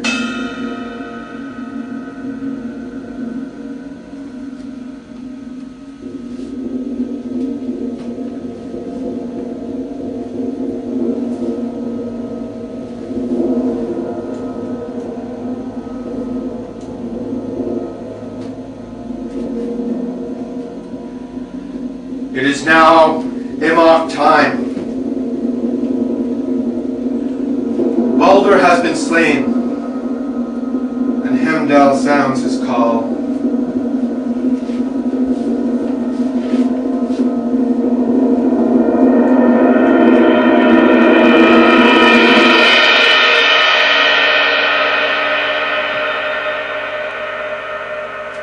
Brothers battle, slaying one another. Siblings writhe in incestuous embrace. Men know misery with their hearts. Treacheries abound. Harsh is the world. Behold an age of axes, of swords, of shattered shields. An age of Tebas. An age of wolves. Now ends the age of sterility.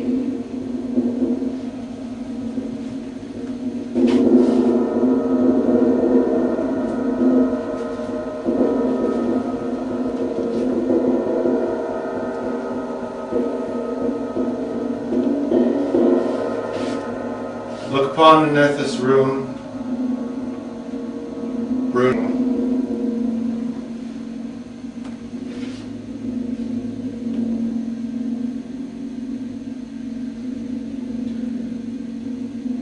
Loki, we sunder thy bonds.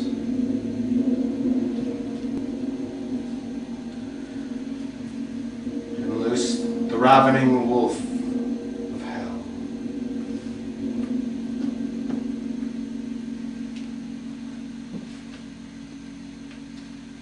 Hail Loki!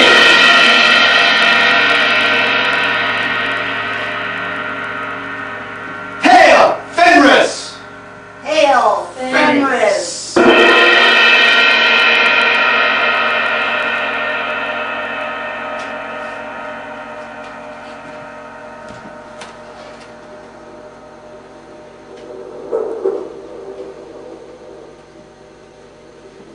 Hear the glad tidings. A torrent of swords and daggers runs from the east through the veils of venom. Below the earth, a soot red cock crows in the halls of hell. Fearsome Garm and savage Frick are free to plunder. Comes the dragon of darkness flying. Might from beneath the mountains of night, with a roar in the ancient tree, the giant is loose. Yggdrasil quakes where it stands, is overturned. Jormungandr rise in titanic rage, whispering the waves to froth.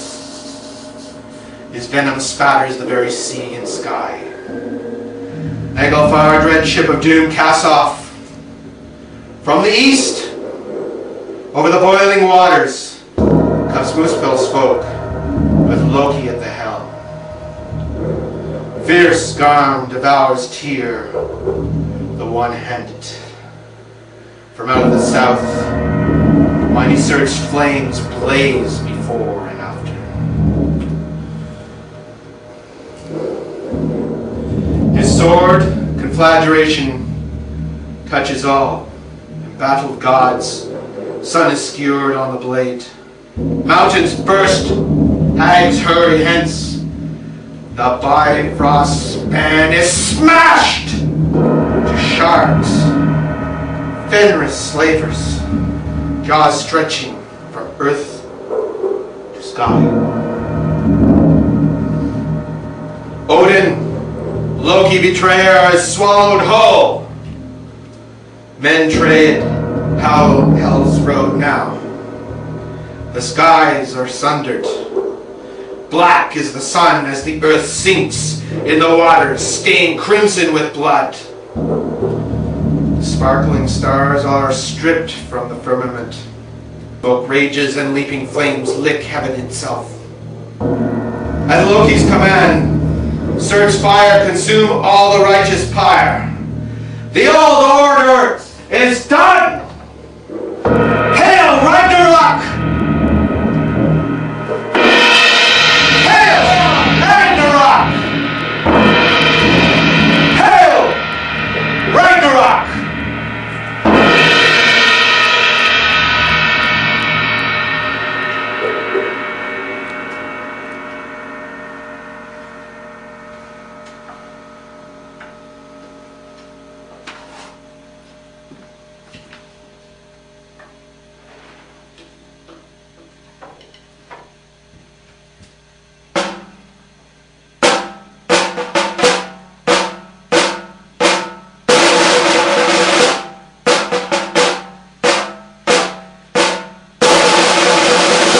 Behold, Valhalla is ablaze. The flames herald a new dawn. The gods of weakness are vanquished. Their ashes and blood fuel our future. Now begins the age of Pharaoh. Multiply, sons and daughters of fill our darkening halls with iron youth. We glory in the discipline and the strength through joy. Hail, feral warriors! Hail, iron youth! Hail, iron youth! Behold, the world is ours. Hail, Fenris! Hail, Fenris! Hail, Loki!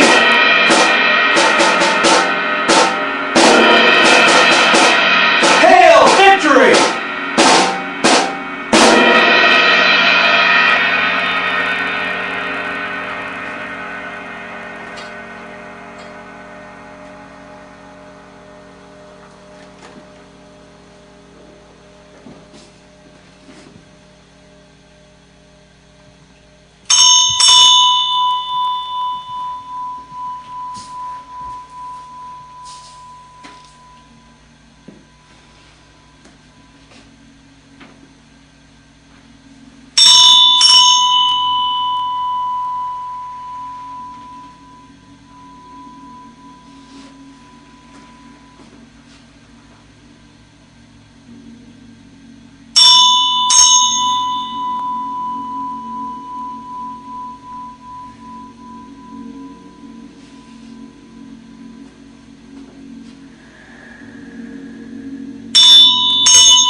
So it is done.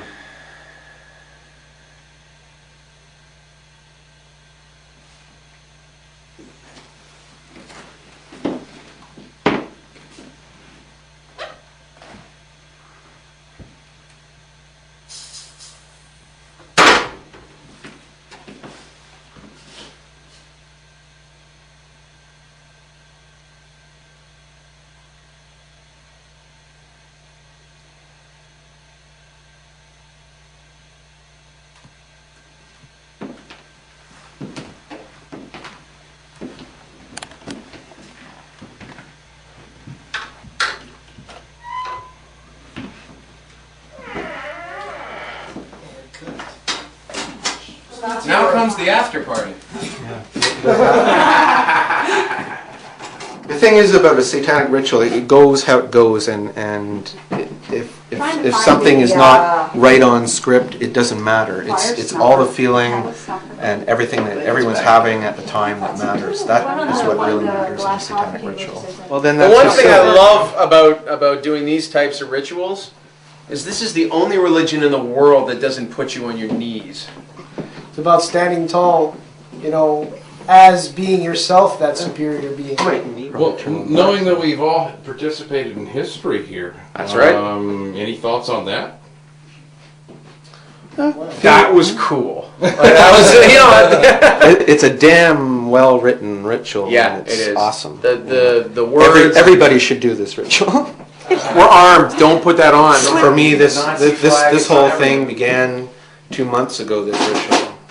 As you can see, after the ritual, the participants were giddy as schoolgirls. It was quite a swift transformation from the serious tone of the ritual chamber. They reminded me of actors who had just completed a powerful scene in a movie, and they reveled, reflecting on the experience. Their smiles were genuine. Truly, this did have the feeling of theater. And believe it or not, it wasn't even R-rated. There was no violence, foul language, or, darn it, even a naked woman. As a gesture of kindness, Eric and I were offered a Russian horn filled with the finest mead. Want some mead? Yeah, drink it. Yeah, you gotta They partake. drank deeply, delighted to have captured this historic scene.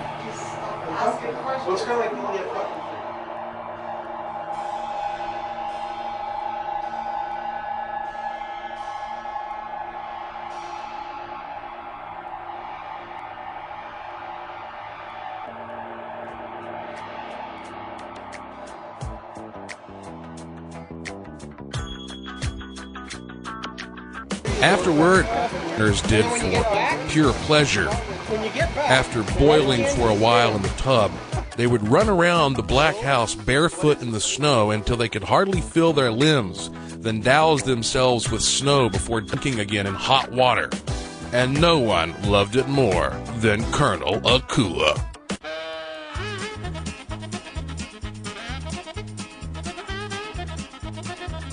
And once I felt sure this wasn't the equivalent of snipe hunting back where I'm from, I gave it a shot myself. It felt great. And the rest of the night, everyone had a good time. I'm a badass!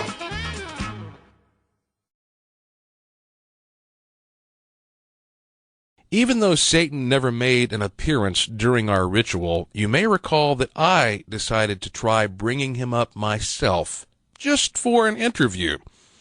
My ritual did have a naked lady, and here's what happened. Satan! Please come henceforth. You are commanded.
Well, I guess the Satanists are, right.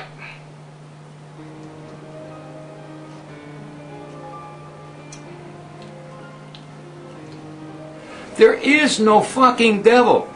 Nonetheless, these Satanists we'd hung out with would have been burned at the stake a few hundred years ago. Just ask Lori Bruno, descendant of 1500s Italian scientist and philosopher Giordano Bruno. I, Bruno, ancestor, descendant, he walks inside of me. I charge Rome for the murder of my ancestor, Giordano Bruno, Felipe Giordano Bruno.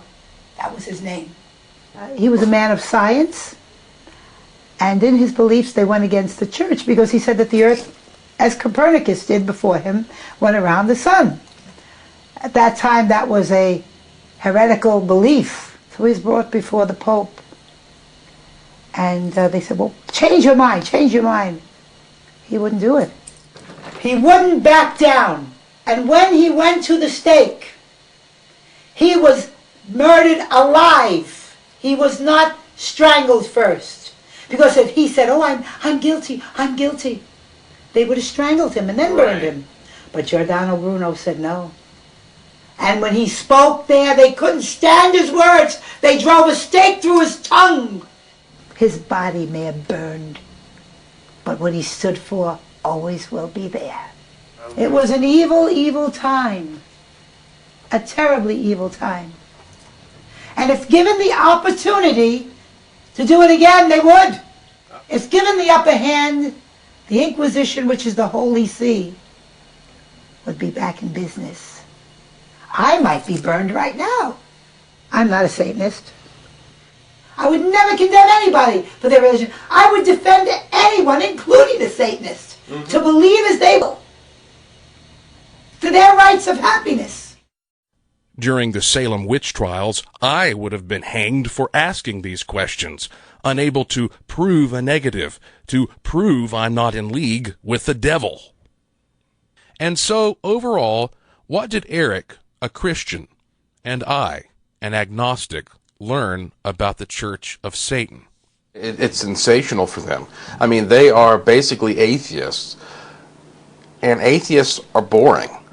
We wouldn't even be doing this documentary about these people if they didn't call their church the Church of Satan.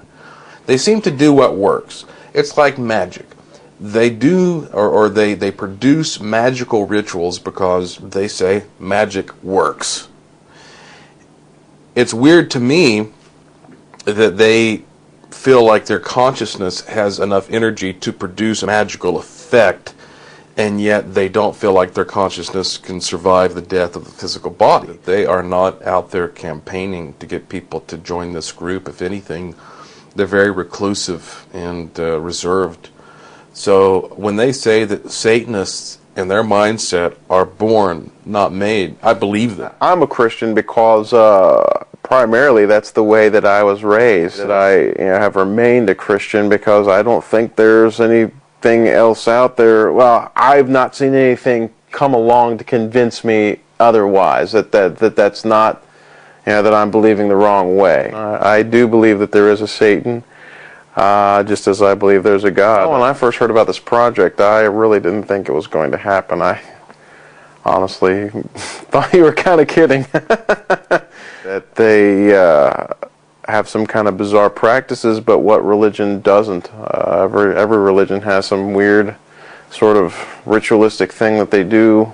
They just happen to revolve theirs around dark and ghoulish imagery. Since I actually have been a Christian inside one of their rituals, I don't know that that's going to lead me to hell. I don't really believe that. I just think that, well, I've got to see, another religion's way of worship. That the Church of Satan is not what you think. These are not bloodthirsty killers. They're not out there sacrificing babies. The Church of Satan actually kind of laughs at the whole idea. So I'm sure there's going to be Christians out that they're going to see this thing and they're like, there's no way that guy's a Christian. They may very well say that about me. I may be excommunicated from the Methodist Church if they do that. I don't know. But I guess hopefully what they'll discover is that not all Christians are the way that, that they think, not the stereotypical, sort of the same way a Christian thinks of a Satanist as like, oh, it's a baby killer, or whatever. Hopefully the Satanists will be like, oh, these guys are not all uptight, Bible-thumping people. They're actually people that you can hang out with, have a conversation with. They're not going to try to convert you every 5 seconds and say, oh, if you don't think like me, then you're going to hell. Hopefully they will realize that Christians are people that they can get along with, just as I realized that, I could get along with a Satanist. Stating that you're a Satanist, an adversary to convention in this world, is also an automatic way of making yourself more interesting. Just since working on this movie, I can't tell you how many emails I've gotten from people asking if I'm a Satanist. Maybe that's one reason some members of this church dress up and do weird things. But don't members of all religions? We're just more used to the symbolic drinking of Christ's blood and eating his body, and healing by laying on of hands. Or even baptism is pretty strange. All religions are weird for one reason or another. In the long run, in the Holy Bible, the character of Satan basically wants humans to be knowledgeable and independent, to know the difference between good and evil, traits we usually consider positive nowadays, while the character of God wants humans to be ignorant and naked, perhaps his pets in a way. Maybe being God's ignorant pet in the garden is a better life. Or maybe we should have freedom to succeed or fail on our own, based on our own understanding. Regardless, whatever the devil and evil supposedly are, the Bible says God created them both, right? It's all a great story, but how seriously should we take any of this? Personally, I have my disagreements with the Church of Satan. I think there may be an afterlife and karma, and that saying we should destroy others in whatever way is just plain old bad manners. However, at least the Church of Satan is not recruiting people. They don't stand on streets and shout for members. They don't solicit.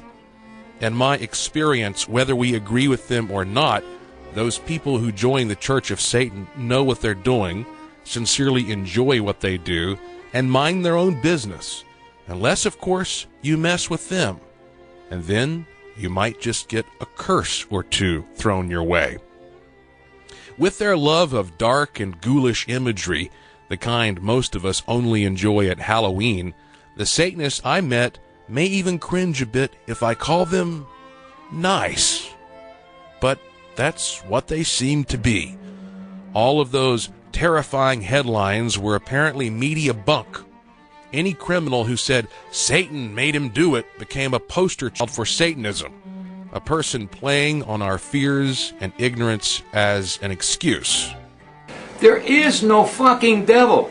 The Church of Satan does not support any sacrificing of animals or humans or blatant breaking of any laws, especially violent ones. In fact, while making this film, the Church of Satan was contacted by an 18-year-old soldier in the U.S. Army, saying he wanted to be out of the Christian world and would kill his grandparents, with whom he lived, to be an unholy warrior. This was only a week after a young man opened fire in a Colorado church.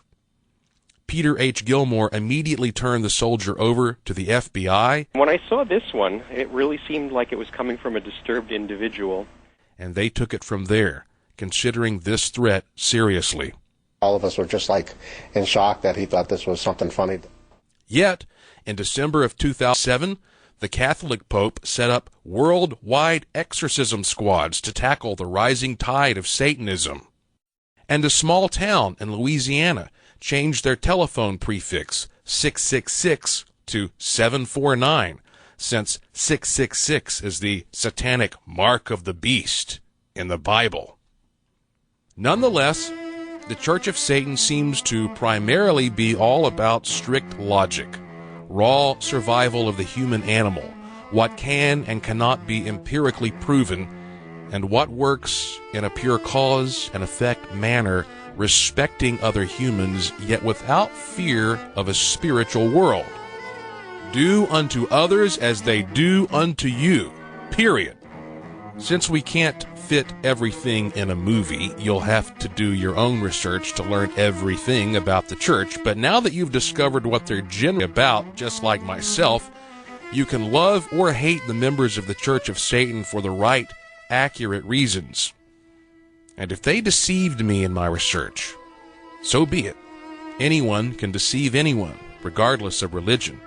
But I did my best to find the truth, reading their literature, living with them. I haven't just been here kissing ass. Dining with them. May I have some of that later? Going deep within their world, sniffing out their bona fide agenda. All I know for sure is that it seems everyone is fighting over religion all the time, and there's no end in sight. I haven't heard of anyone going to war in the name of Satan, but plenty of people go to war in the name of God. Sure, there are fanatics and wackos everywhere. But if there really is no devil creating all the evil in the world, and God isn't creating all the evil in the world, then from where does it come? Maybe, just maybe, the evil comes from us, little old humans. Always has and always will. Perhaps instead of blaming the evil on some invisible being, we should take responsibility for it ourselves. Only then can we control it and stop it, after all, without any help from beyond. despite our vast differences, maybe we should at least respect each other and focus on our common good. Set aside these ideas of invisible entities, ideas that allow our world to be easily manipulated by humans who claim to speak on behalf of these supposed beings or interpret so-called inspired writings. But, then again, I doubt that can happen anytime soon. It appears we'd rather just keep killing each other in the name of, well, whomever you'd like.